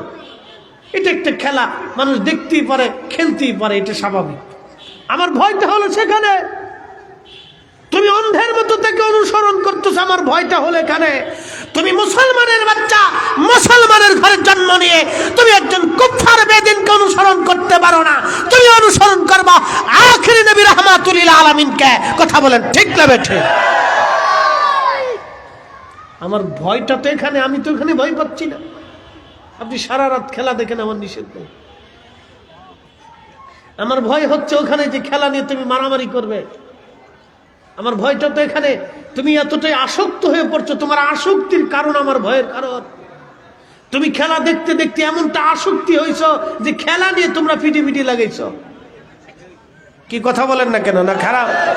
কয়েকদিন আগে ফিটাফিটি করে খুন পর্যন্ত হয়েছে। আমার ভয় তো এখানে তোমার আসক্তি আসতেছে।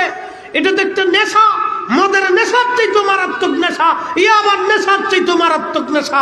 খেলা দেখা, খেলা করা, এটা আমার ভয়ের কারণ না। আমার ভয়ের কারণ হলো আসক্তি। তুমি এমন একটা দিকে আসক্তি তোমাকে টেনে নিয়ে যাচ্ছে যে তোমাকে জাহান্নামের দোরগোড়া পর্যন্ত নিয়ে যাচ্ছে। তোমার আসক্তি তো হওয়ার কথা ছিল রসুলের প্রেমের দিকে, তোমার আসক্তি তো হওয়ার কথা ছিল আল্লাহ রসুলের মহব্বতের দিকে, তোমার আসক্তি তো কোরআনের দিকে হওয়ার কথা, তোমার আসক্তি তো মসজিদের দিকে হওয়ার কথা। তোমার আসক্তি এখন ফুটবলের খেলার মাঠের দিকে দৌড়াচ্ছে। কারণ কি? আমার ভয়টা তো এখানে। খেলাকে ধর্মের দিকে টানি না, এটা ধর্মের অংশ না। কিন্তু যখন আসক্তি আসবে তখন এটা বড় মারাত্মক ভয়াবহ। মারামারি পর্যন্ত হয়, পিটাপিটি পর্যন্ত হচ্ছে। প্রিয় ভাইরা আমার, হযরত জুলাইবি, হযরত আব্দুল্লাহ জুল বাজাদাইন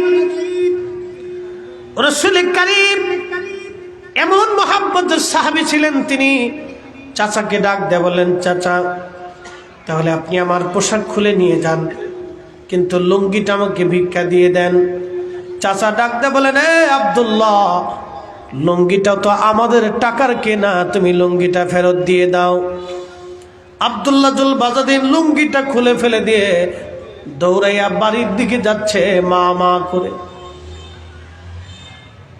ঘরের ভিতর থেকে মা ডাক দিয়ে বললেন, রে হ্যাঁ আব্দুল্লাহ, কি ব্যাপার, তুমি উলঙ্গ কেন? আব্দুল্লাহ ডাক দিয়ে বলে, মা, আমার চাচা আমার সমস্ত পোশাকগুলি খুলে নিয়ে গেছে। কি জন্য নিছে আব্দুল্লাহ?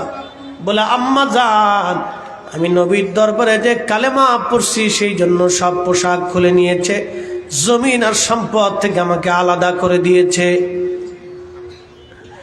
আব্দুল্লাহর মা ডাক দিয়ে বলতেছে, রে সন্তান, এই চাদর নে, সতর ঢাক, কোনদিন তুমি আমার কাছে আর ফিরে আসবে না, কারণ মুহাম্মাদের ধর্ম তুমি কবুল করেছ, আমাদের ইহুদি ধর্ম থেকে তুমি জুদা হয়ে গেছো। যদি ধর্ম ছেড়ে দিয়ে আমার কাছে আসিস তো আমার কাছে আসবি, নতুবা কোনোদিন সন্তানের পরিচয় নিয়ে তুমি আমার কাছে আসবে না। আব্দুল্লাহ জুল বাজাদিন ডেকে বলেন, মা, পৃথিবীর সব ছেড়ে দিতে পারি, কিন্তু নবীর কদম আমি ছাড়ব না। চিৎকার মেরে বলেন আল্লাহু আকবার। ফাত্তাবিউনি ইউহিব্বুকুমুল্লাহ, আমি আল্লাহ তাকে ভালোই বাসি। কেউ যদি আপনি নবীকে ভালোবাসে তো আমি আল্লাহর ভালোবাসা হয়ে যায়।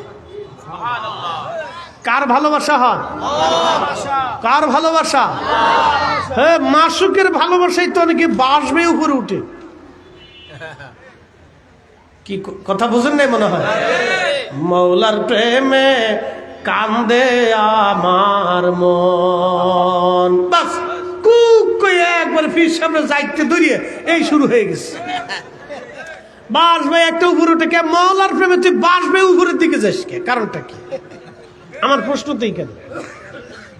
মৌলার প্রেম আইসে ঠিক আছে, মৌলার প্রেম আসলো, বাসবে উপরে চলে গেলে, মৌলার প্রেমে বাসবে উপরে উঠে চলে যাও, আর আমরা রসুলের তাজিম ইয়া নবী সালামু আলাইহি বলে দাঁড়াইলে তোমরার কাছে বেদাত আর শরীরে জ্বালা ধরে যায়।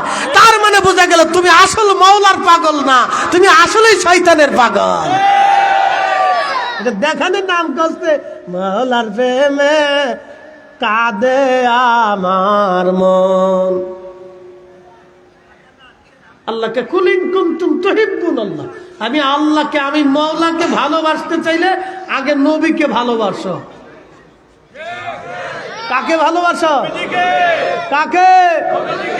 আমরা সুন্নিদের ভালোবাসা আগে নবী। কথা বলেন ঠিক না? নবী পাইলে আল্লাহ পাওয়া হয়ে যায়। এই ফরমান কি আমাদের না মালিকের? মালিকের সিদ্ধান্ত, আমাদের না, এটা মালিকের। এখন কেউ হয়তো বেজার হতে পারেন যে হুজুর আপনি আমাদেরকে এইভাবে টিটকারি করতে পারেন না। টিটকারি কেন করেছি জানেন? আপনি মওলার প্রেমে বাসবাই উপরে উঠলে আপনারটা হালাল হয়ে যায়, আর আমরা রসুলের তাজিমে দাঁড়ায় গেলে আমারটা বেদাত হয়ে যায়। আমি তো এখানেই বড় হতবাক হয়ে গেছি। আসলে আপনি তো মওলার পাগল না, আপনি তো শয়তানের পাগল। কি মওলার পাগল হয়েছেন আপনি? মওলার পাগল হওয়ার আগে তো নবীর পাগল হওয়ার কথা। এক কথা বলেন না কেন? মওলার পাগল হওয়ার আগে কার পাগল হতে হবে? মওলার পাগল হওয়ার আগে নবীর পাগল হতে হবে। নবীর পাগল। এই ফরমান আমার নাই, ফরমান ও মালিকের। ও মালিক বলেছে আমি মওলার পাগল হতে হলে আগে নবীর পাগল হও, নবীর পাগল হলে আমি মওলার পাগল হয়েই যাবা। হ্যাঁ, সূত্র সহজ, আমার সূত্র না, আল্লাহর সূত্র। সূত্র আমার না, আল্লাহর। মওলার পাগল হওয়ার আগে নবীর পাগল হতে হবে। আব্দুল্লাহ জুল বাজাদিন মসজিদে নববীতে চলে গেল চাদরটা পরিহিত অবস্থায়। যে যুবক 1 ঘন্টা আগেও কোটি কোটি টাকার মালিক ছিল, সেই যুবকটার এখন আপন হয়ে গেল মাত্র চাদর এক টুকরা। চাদরখানা পরে নবীর মসজিদে চলে গেল আব্দুল্লাহ জুল বাজাদিন। যুবক, তুমি তো ফুটবলের আসক্তি হয়ে গেছে, তুমি তো অমুক নায়কের আসক্তিতে পড়েছ, তুমি তো অমুক সিনেমার অভিনেতার আসক্তির মধ্যে পড়েছ, তুমি অমুক খেলোয়াড়ের আসক্তির মধ্যে পড়ে ওই খেলোয়াড়ের চুল যেমনে কাটে তুমি সামনে কাটো, ও পোশাক যেমনে পরে তুমি তেমনে পরো, ও ট্যাটো যেমনে লাগায় তুমি সামনে লাগাও, ওর পক্ষ নিয়ে তুমি গ্রামে গঞ্জে হাটে বাজারে আরেকজনের সাথে ঝগড়া লাগিয়ে দিয়েছ, ও তুমি বাজি ধরে তার পতাকা নিয়ে 3 কিলোমিটার পর্যন্ত বাপের টাকা খরচ করে টানাচ্ছ, কিন্তু আল্লাহর ঘর মসজিদ তুমি চোখে দেখো না। গরিব মানুষ কত দুস্থ, টাকার অভাবে ওষুধ কিনতে পারে না, তুই পতাকা টানাচ্ছিস কেন? গরিব মানুষকে তুই চিকিৎসা করাইতে পারিস না। তার মানে বুঝে গেল আমি আসক্তিকে ভয় পাই, আমি খেলাটাকে ভয় পাচ্ছি না। তো তোমার আসক্তি আসছে, এমন আসক্তি যে আসক্তির জন্য তুমি অন্ধ হয়ে গেছ।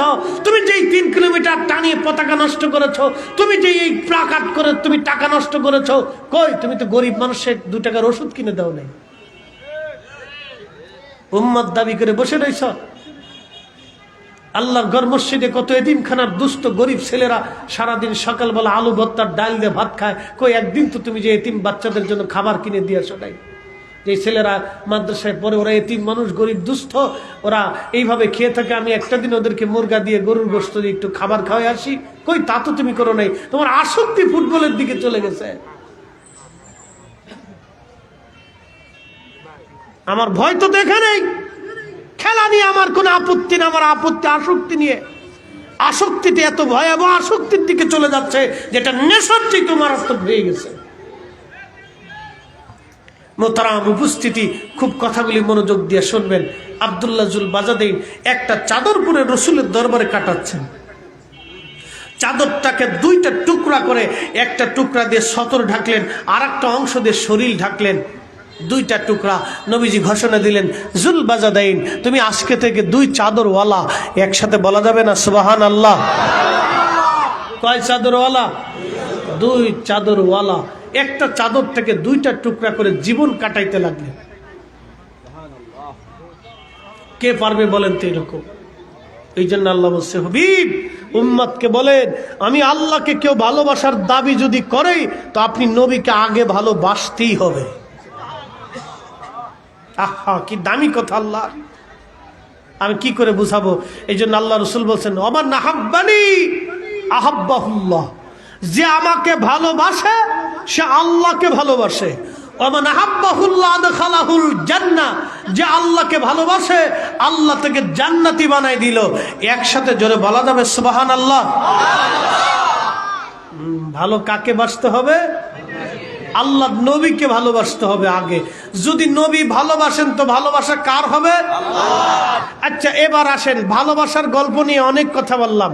নবী ভালোবাসলে যদি আল্লাহর ভালোবাসা হয়, তো নবীকে তাজিম করলে মূলত তাজিম কার হয়? নবীকে খুশি করলে মূলত খুশি কে হয়? নবীর অনুসরণ করলে মূলত অনুসরণ কার হয়? তাহলে যার অনুসরণ করলে আল্লাহর অনুসরণ করা হয়, হয়েই যায়, তার জীবনে ভুল আছে, খাতা আছে, গুনাহ আছে, আইব আছে, ত্রুটি আছে? কিচ্ছু নেই, সে একবারে পরিষ্কার। সে কি? কথা বলেন, সে কি? পরিষ্কার। কিন্তু আমার দেশে বুকে হাত বেঁধে নামাজ পড়ে একদল আছে, ওরা বলে মুহাম্মদুর রাসূলুল্লাহ আমাদের মতো মানুষ ছিলেন বিধায় নবীর জীবনেও ভুল হইতো। কি বুঝলেন ভাই? সহিহ হাদিস দিয়ে তো আপনাকে খুব বুঝিয়ে দিচ্ছে। একবারে জানেন কত বড় সহিহ হাদিস, আমরা সব যা বলি সহিহ হাদিস থেকেই বলি। বাস আপনাকে সহিহ হাদিস থেকে বুঝিয়ে দিয়েছে। আমার দেশের যুবকরা তো সহিহ হাদিসের পাগল হয়ে দৌড় মারছে। হাইরে, এতদিন তো আবেদ শাহ মাদানি সহিহ হাদিস কয় নাই, সহিহ হাদিস ওরা হঠাৎ করে বলে ফেললো। আমার দেশের পীর পূজারী, মাজার পূজারী মৌলবীরা সহিহ হাদিস বলে না, খালি জাল হাদিস আর জয়ীফ হাদিস বলে, আর ওরা সহিহ হাদিস বললো। কি সুন্দর সহিহ হাদিস আপনাকে দেখাই দিয়ে বাস ইমানের গোড়ার থেকে মেরে দিচ্ছে। আচ্ছা আপনারা বলেন, একটা প্রশ্ন করি, জবাব দিবেন। গাছের গোড়ার মূল শিকড় কেটে উপরে যদি জমজমের পানি এনে ঢেলে দেন, জোরে কর না, হয় না? আরো জোরে। লাভ আছে?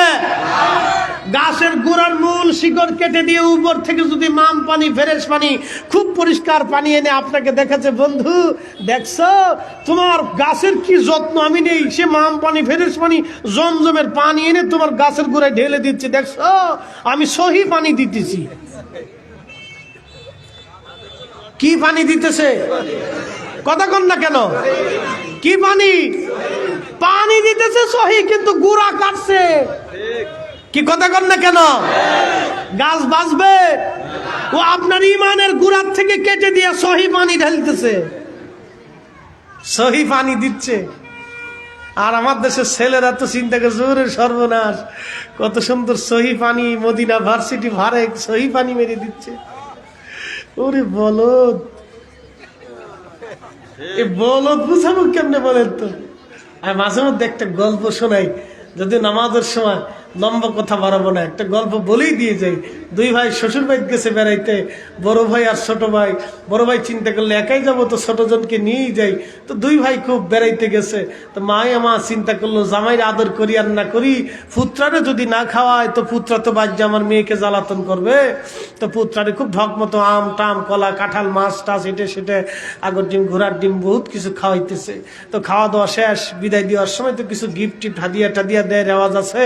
তো এক শেষে আতর দিয়ে বললো, বাবা আমরা গরিব মানুষ, তোমার তাই সব বিদেশ থাকতো কিছু আনতে পারে নাই, আতর নিয়ে আসছিল বাবা, খুব দামি জিনিস, খুব সুন্দর জিনিস, সুঘ্রাণ, তুমি নাও বাবা, তোমাকে দিলাম। পুত্র এমন বলদা আতরের মুটকাটের খুললে হাতের মধ্যে ডাইলে মধুর মতো সাইডে খাওয়া ধরছে। শাশুড়ি আম্মা চিন্তা করে, মায়মা চিন্তা করে, পুত্র কি বলদা সলদা না কিরে, আতর দিলাম গায়ে লাগানো লেগে সাইডে খা, এটা কেমন বলদা। আচ্ছা জামাই আসুক, জামাইরে জিগা মতো। জামাই আসছে, বাজার এদিকে আসেন তো। কি ব্যাপার আম্মা, কি জন্য ডাকতেছেন? বলে বাবা তোমার ছোট ভাই কি মগা সগা বলদা টলদা নাকি? বলে আম্মা কেন, কি হয়েছে? বলে তোমার শ্বশুর আব্বা বিদেশ থাকতো, কিছু আতর আনছিল বাবা, আমরা গরিব মানুষ এক শিশি আতর দিছি বাবা, সে হাতের মধ্যে ঢাইলে মধুর মতো সাইটে যে খাইলো। জামাইকা হ আম্মা আসলে কত বড় বলদ, চিন্তা করছেন? আমার শ্বশুর বাড়ি ওরে আদর করে নিয়েছি, ও আপনি আমার শ্বশুর কত কষ্ট করে বিদেশ থেকে আতর আনছে, আপনি এক শেষে আতর দিলেন, ও হাতের মধ্যে ঢাইলে ঢেলে সাইটে খাইলো। আমি যে ওর বড় ভাই, আমার একটু ডাকলো না, একটু শিখলো না, একটু দিল না। শাশুড়ি চিন্তা করে, জামাই দিয়ে আন্তর্জাতিক মগার ঘরের মগা।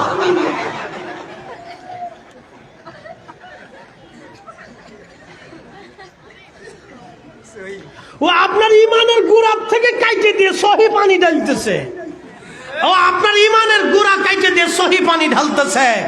রাসূলুল্লাহর জীবনের ভুল ধারা ধরে হাজার বছর লক্ষ বছর ইবাদত করিয়া হেরেম শরীফের কাবার গিলাফ দিয়ে কাবা শরীফের পাথর কেটে তার কাপড়ের মধ্যে ঢুকিয়ে দিয়েও কবরের ভিতরে দিয়ে দিলেও রাব্বে কারীম তার জীবনের গুনাহ মাফ করবে না। বলদ বুঝাবো কেমনে বলেন তো? আপনাকে বুঝে কবরে যাইতে হবে। বাপ, পৃথিবীটা অল্প সময়ের জন্য, আজও রজনী হতে পারে, কালও সকালে হতে পারে, বাড়ি যাওয়ার সময় হতে পারে, মাহফিল থেকে উঠার সময় হতে পারে। নিঃশ্বাস ছেড়ে দিয়েছেন, ঢুকাইতেও পারবেন না, ঢুকিয়েছেন, বের করার মতো সুযোগ আপনার নাও হতে পারে। বাপ, যদি তাই হয় আপনাকে অনুরোধ করব, দাইল আল্লাহ হিসেবে, আল্লাহর পথে ডাকনাকারী হিসেবে আপনার কাছে আমার একটাই অনুরোধ থাকবে, রসুলের গোলামি করতেই হবে আপনাকে। যদি না করেন তো কোরআন মিথ্যা হয়ে যাবে। নবীর গোলামি আল্লাহর গোলামি, নবীর তাবেদারি আল্লাহর তাবেদারি, নবীর সন্তুষ্টি আল্লাহর সন্তুষ্টি, নবীর রাজামন্দি আল্লাহর রাজামন্দি, নবীর দল আল্লাহর দল। আমরা সুন্নিরা নবীর দল। কথা বলেন ঠিক না বেঠিক? আমরা সুন্নিরা নবীর দল, আল্লাহর দল। এই জন্য মরণের সময় দোয়া পড়া হয়, বিসমিল্লাহি ওয়া আলা মিল্লাতে রাসূলিল্লাহ। ভেজাল আছে? কথা বলেন, ভেজাল আছে? কবরে প্রশ্ন করবে, মার রাব্বুকা ওমা দীনুকা মা কুনতা তাকুলু ফি হাক্কি হাযার রাজুল। সেই দিন যারা মেসির ভক্ত আছে ওরা বলবে মার রাব্বুকা, বলবে ফুটবল খেলা। যে এমনি ফাগুল হয়ে গিয়েছে, আর কইবটা কি? আসার সময় খালি পতাকা গেট মেট টানে, একদিন দিয়ে একটার বাড়ি একবারে আর্জেন্টিনার পতাকা দিয়ে রং করে মাহাই দিছে। ব্রাজিল কয়দিন আগে দিয়ে খালি মাথার টাক, জিজ্ঞেস করলাম এত মাথার টাক করে, চুল ফেলাই দিছি। কেন ফেলাইছিস? রোনালদোর মাথায় চুল নাই, আমরাও একবার ফুটবল বানাই লাইছি। এই পাগল বুঝাবেন কেমনে বলেন তো? আমি আপনাকে খেলা ধর্ম এক জিনিস করছি না, খেলা দেখেন, কিন্তু আসক্তিটা আমি ভয় পাচ্ছি।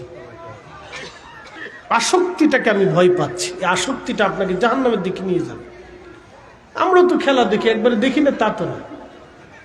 আমি হলো ওই দল, যে দল বিশ্বকাপ নিব সেই দলে আমি আছি। সোজা বাংলা হিসাব, ঠকলেও কোনো চিন্তা নাই, জিতলেও কোনো চিন্তা নাই। যে বিশ্বকাপ নেব ওই দলে আমি আছি। যা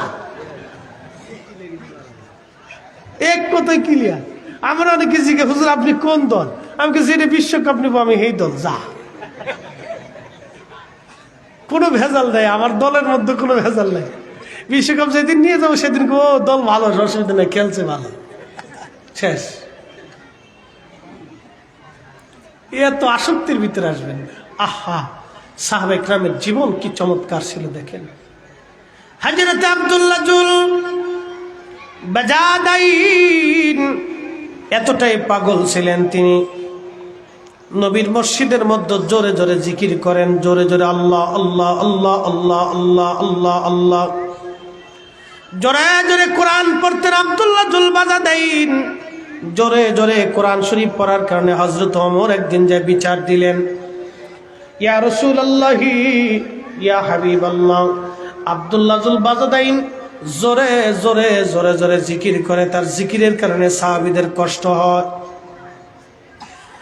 আল্লাহর নবী ডাক দিয়ে বললেন, সাহাবীরা রে, আমার আব্দুল্লাহকে জিকির করতে দাও, জোরে জোরে কোরআন তেলাওয়াত করতে দাও, আমার আব্দুল্লাহকে তোমরা বাধা দিও না রে সাহাবীরা।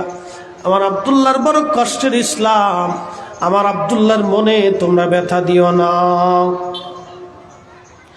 একজন যুবক ইসলাম কবুল করে নিয়ে দুনিয়ার সব কিছু থেকে আলাদা হয়ে নবীর কদমে মসজিদে নববীর মধ্যে তিনি কাটাইতেন। দিন রাত 24 ঘন্টা কাপড়ের চাদরের 2টা টুকরা দিয়ে তিনি জীবন কাটাইতেন হযরত আব্দুল্লাহ। আরে জীবনের সব উজাড় করে দিয়ে হযরত আব্দুল্লাহ জুল বাজাদাইন নবীকে ভালোবাসেন।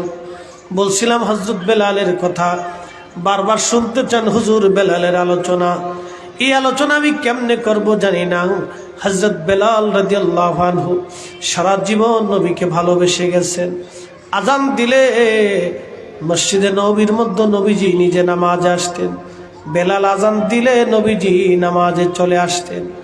আজানটা দিয়ে হযরতে বেলাল মসজিদে নববীর ভিতরে রাহমাতুল লিল আলামিনকে দেখতে পাইতেন। এতটাই ভালোবাসা হৃদয়ের মধ্যে জড়িয়ে নিয়েছিলেন বেলাল। চেহারা ছিল কালো কিন্তু মনটা ছিল অনেক কালো, চেহারা ছিল কালো কিন্তু মনটা ছিল ভালো। এমন ফ্রেশ অন্তরের মানুষ ছিলেন, ওই কলিজায় নবীর মহব্বত ছাড়া আর কিছুই ছিল না বেলালের।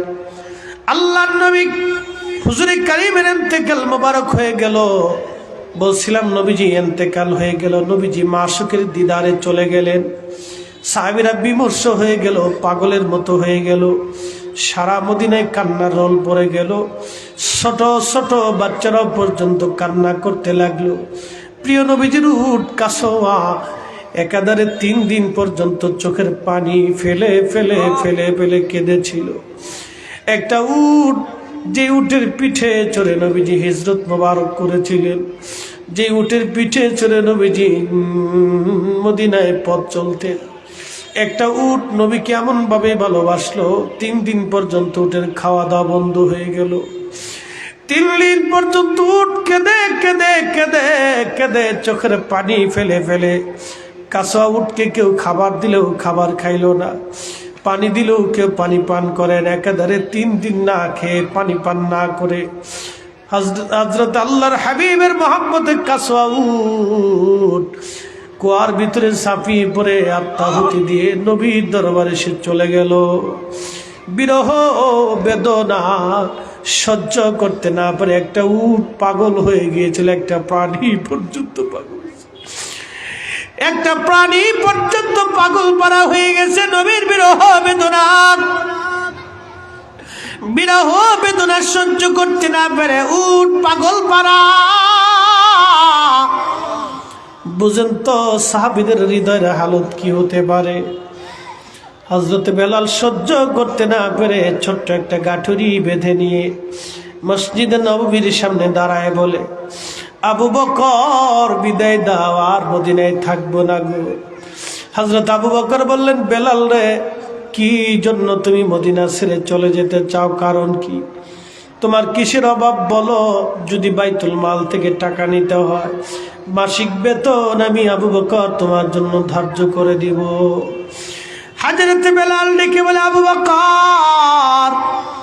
আবু বকর রে, আমার যে অভাব আছে তুমি কি অভাব পূরণ করে দিতে পারবা? হযরত আবু বকর ডাক দিয়ে বলে, বেলাল রে, কিসের অভাব বলো? বেলাল ডাক দেখে, আবু বকর, আমি আগে আজান দিলে নবী নামাজে আসতো, এখন আজান দেই। আজান দিয়ে আগে নবী দেখতাম, নবীজির নুরানি চেহারা মুবারক দেখে কলিজা ঠান্ডা বানাইতো। আবু বকর রে, এখন আজান দিই কিন্তু নবীজি নামাজে আসে না রে আবু বকর। আমি আজান দিলে কি নবী আনতে পারবা? বলো, আমার জীবনের অভাব কি পূরণ করে দিতে পারবা রে আবু বকর? হযরত আবু বকর চোখের পানি ছেড়ে দিয়ে কেঁদে বলে, বেলাল রে, তুই কি নবীরে ভালোবাসিস? আমি আবু বকর কি নবীরে ভালোবাসি না রে বেলাল? আমি আবু বকর ভালোবাসতে বাসতে সব কিছু আমি উজাড় করে দিয়ে নবী ভালোবাসি। বেলাল ডাক দেখে, আবু বকর, তুমিও ভালোবাসো, আমি বেলালও নবীকে ভালোবাসি।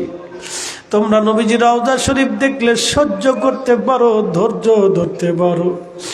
আমি বেলাল যখন আজান দিয়ে রওজা শরীফের দিকে তাকাই,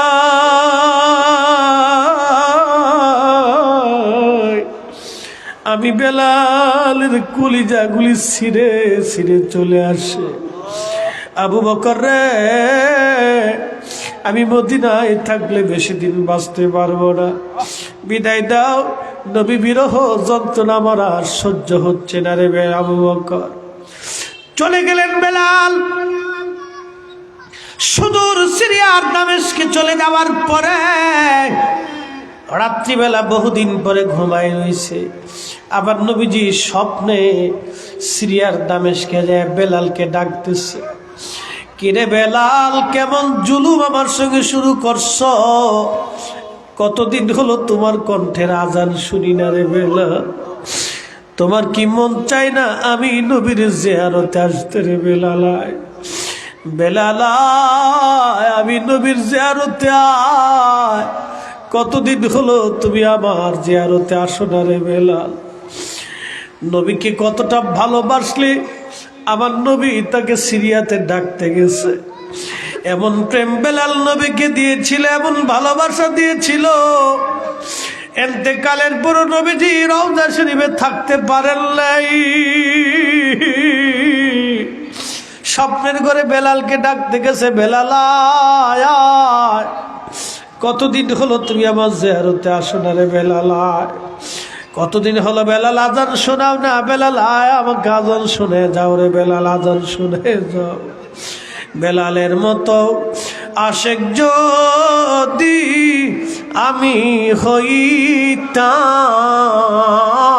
বেলালের মতো আশেক যদি আমি হইতাম,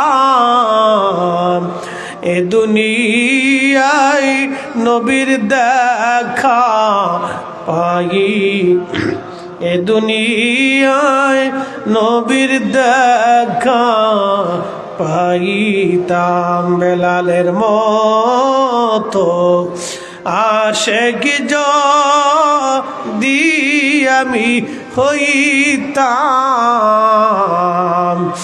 এ দুনিয়ায় নবীর দেখা পাইতাম, এ দুনিয়ায় নবীর দেখা পাইতাম।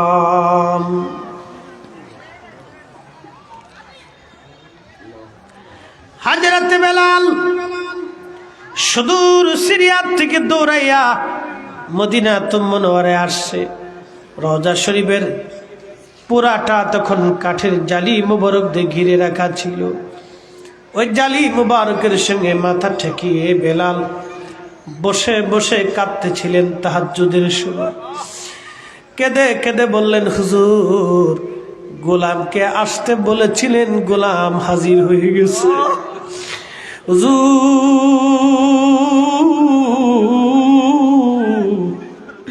গোলামকে আসতে বলেছিলেন, গোলাম হাজির। আপনি আজান দিতে বলেছেন গো নবী, আমি আগে আজান দিলে আপনি নামাজে আসতেন, এখন আজান দিলে কি আপনি নবী নামাজে আসবে? এ নবী আল্লাহি, এখন আজান দিলে কি আপনি নবী নামাজে আসবেন? যে আজান দিলে নবী নামাজে আসবে না, সে আজান আমি বেলাল দিতে যাব না গো নবী। নতুন মুয়াজ্জিন এসছে, দেখে নবীর মুয়াজ্জিন বসে বসে কাঁদে, ডাক দিছে, সাহাবীরা আসেন, কে কোথায় এসে দেখেন নবীর মুয়াজ্জিন বেলাল আসছে। নবীর মুয়াজ্জিন বেলাল আসছে, কে আছেন? সাহাবীরা ঘর থেকে বের হয়ে দৌড় মারছে। নবীর মুয়াজ্জিন বেলাল আসছে, এসে দেখলেন বেলাল বসে বসে কান্দে। সাহাবীতে সারা মসজিদ ভরে গেল। সাহাবীরা ডেকে বলে, বেলাল যাও আজান দাও। বেলাল ডাক ডাক করে, সাহাবীরা রে, আগে আজান দিলে নবী আসতো, বলো এখন আজান দিলে কি নবী নামাজ আসবে? সালমান ফারসি রাদিয়াল্লাহু আনহু ডাক দে বলে, সাহাবীরা রে, আমরা বললে বেলাল আজান দিবে না, যাইয়া দেখো ইমাম হাসান আর হুসাইন ঘরের মধ্যে আছে। আওলাদে রাসূল যদি বলে রে বেলাল আজান দেবে। সাহাবীরা দৌড়াই গেলেন, হযরত ইমাম হাসান হুসাইন রাদিয়াল্লাহু আনহুমাকে ডেকে নিয়ে আসলেন। আসার পরে হযরত ইমাম হাসান হুসাইন রাদিয়াল্লাহু আনহুমাকে দেখতে নবীর মতো দেখা যাইতো। নবী দেখার স্বাদ মিটানোর জন্য সাহাবীরা ইমাম হাসান হুসাইনের দিকে তাকায় থাকতো। হযরত বেলাল রওজা শরীফ থেকে উঠে ইমাম হাসানের বুকের মধ্যে মাথা ঠেকা কান্দে, আবার ইমাম হুসেন রাদিয়াল্লাহু আনহুর বুকের মধ্যে মাথা ঠেকা কান্দে। বেলাল কাঁদে, ইমাম হাসান রাদিয়াল্লাহু আনহু ডেকে বলেন, নানার মুয়াজ্জিন, কতদিন হলো তোমার কণ্ঠের আজান শুনি না গো নানার মুয়াজ্জিন। যেই কণ্ঠ দিয়ে আজান শুনাইতা নানাকে, সেই কণ্ঠ দিয়ে আমাদেরকে আজান শোনাইয়া যাও। নবীর মুয়াজ্জিন আর বরদাস্ত করতে পারেন নাই, দেরি করতে পারেন নাই, দৌড়াইয়া যেই ছাদের উপরে দাঁড়িয়ে আজান দিতেন বেলাল, দৌড়াই গেলেন সেই ছাদের উপরে উঠে আজান শুরু করলেন। আল্লাহু আকবার, আল্লাহু আকবার। প্রথম শব্দ যখন বললেন, সারা মদিনার রন্দে রন্দে আজানের আওয়াজ ছড়াই গেল। আরে আজানের আওয়াজ যখন ছড়াইছে, মদিনার ঘর থেকে সমস্ত সাহাবীরা বের হয়ে দৌড় মারছে। আল্লাহু আকবার, আল্লাহু আকবার বললেন। মদিনার ঘর থেকে বৃদ্ধ সাহাবীরা বের হয়ে দৌড় মারছে। আশহাদু আল্লা ইলাহা ইল্লাল্লাহ বলে বেলাল যখন টান দিছে, মদিনার ঘর থেকে মহিলারা বের হয়ে দৌড় মারছে, বাচ্চারাও বের হয়ে দৌড় মারছে। আশহাদু আল্লা ইলাহা ইল্লাল্লাহ যখন বললেন বেলাল, মদিনার সব মানুষগুলি ডুকরিয়ে ডুকরিয়ে কান্না শুরু করছে। মদিনার মানুষ বলে, বুঝছি নবী বুঝি ফিরে আসছে রে, নবী বুঝি ফিরে আসছে রে। সারা মদিনার ভিতরে কান্নার রোল পড়ে গেল। সারা মদিনার মানুষ কাঁদতেছে, সারা মদিনার মানুষ কাঁদে। নবীর মুয়াজ্জিন যখন আশহাদু আন্না মুহাম্মাদার রাসূলুল্লাহ বলে টান মারছে, মদিনার মাটিগুলি থরথর থরথর করে কেঁপে উঠছে। নবীর মুয়াজ্জিন অজ্ঞান হয়ে জমিনের মধ্যে পড়ে গেলেন। সারা মদিনার মানুষ কাঁদতেছে, ডুকরে ডুকরে কান্দে। মদিনায় কান্নার রোল পড়ে গেছে। মদিনার মানুষ কাঁদতেছিল, মদিনার মাটি থরথর করে কাঁপতেছে। বেলাল অজ্ঞান হয়ে পড়ে গেলেন। হুশ ফিরে আসার পরে বেলাল রওজা শরীফের জালি মুবারকের সঙ্গে মাথা থেকে আবার কান্দে, বলে হুজুর গোলামকে আসতে বলেছিলেন, গোলাম হাজির।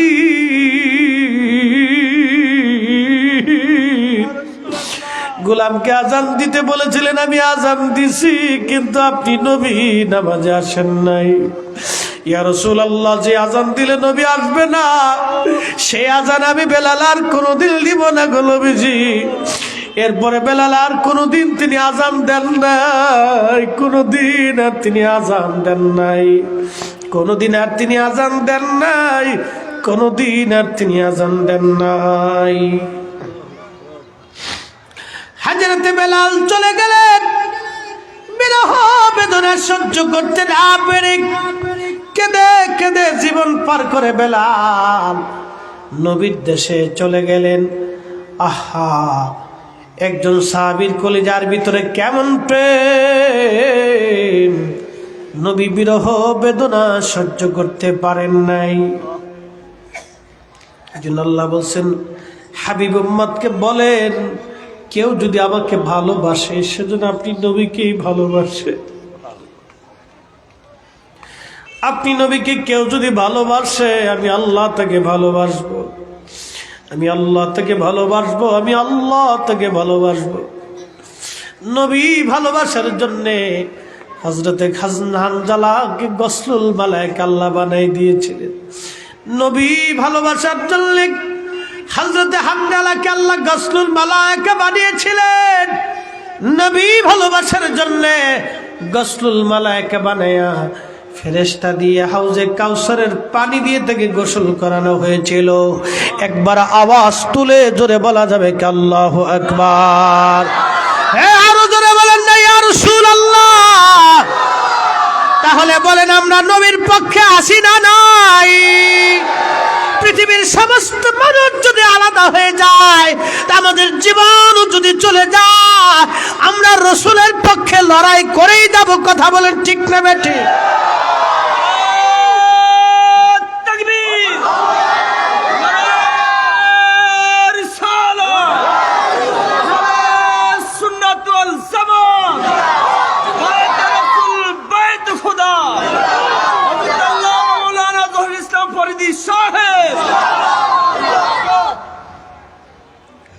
মোহতারাম উপস্থিতি,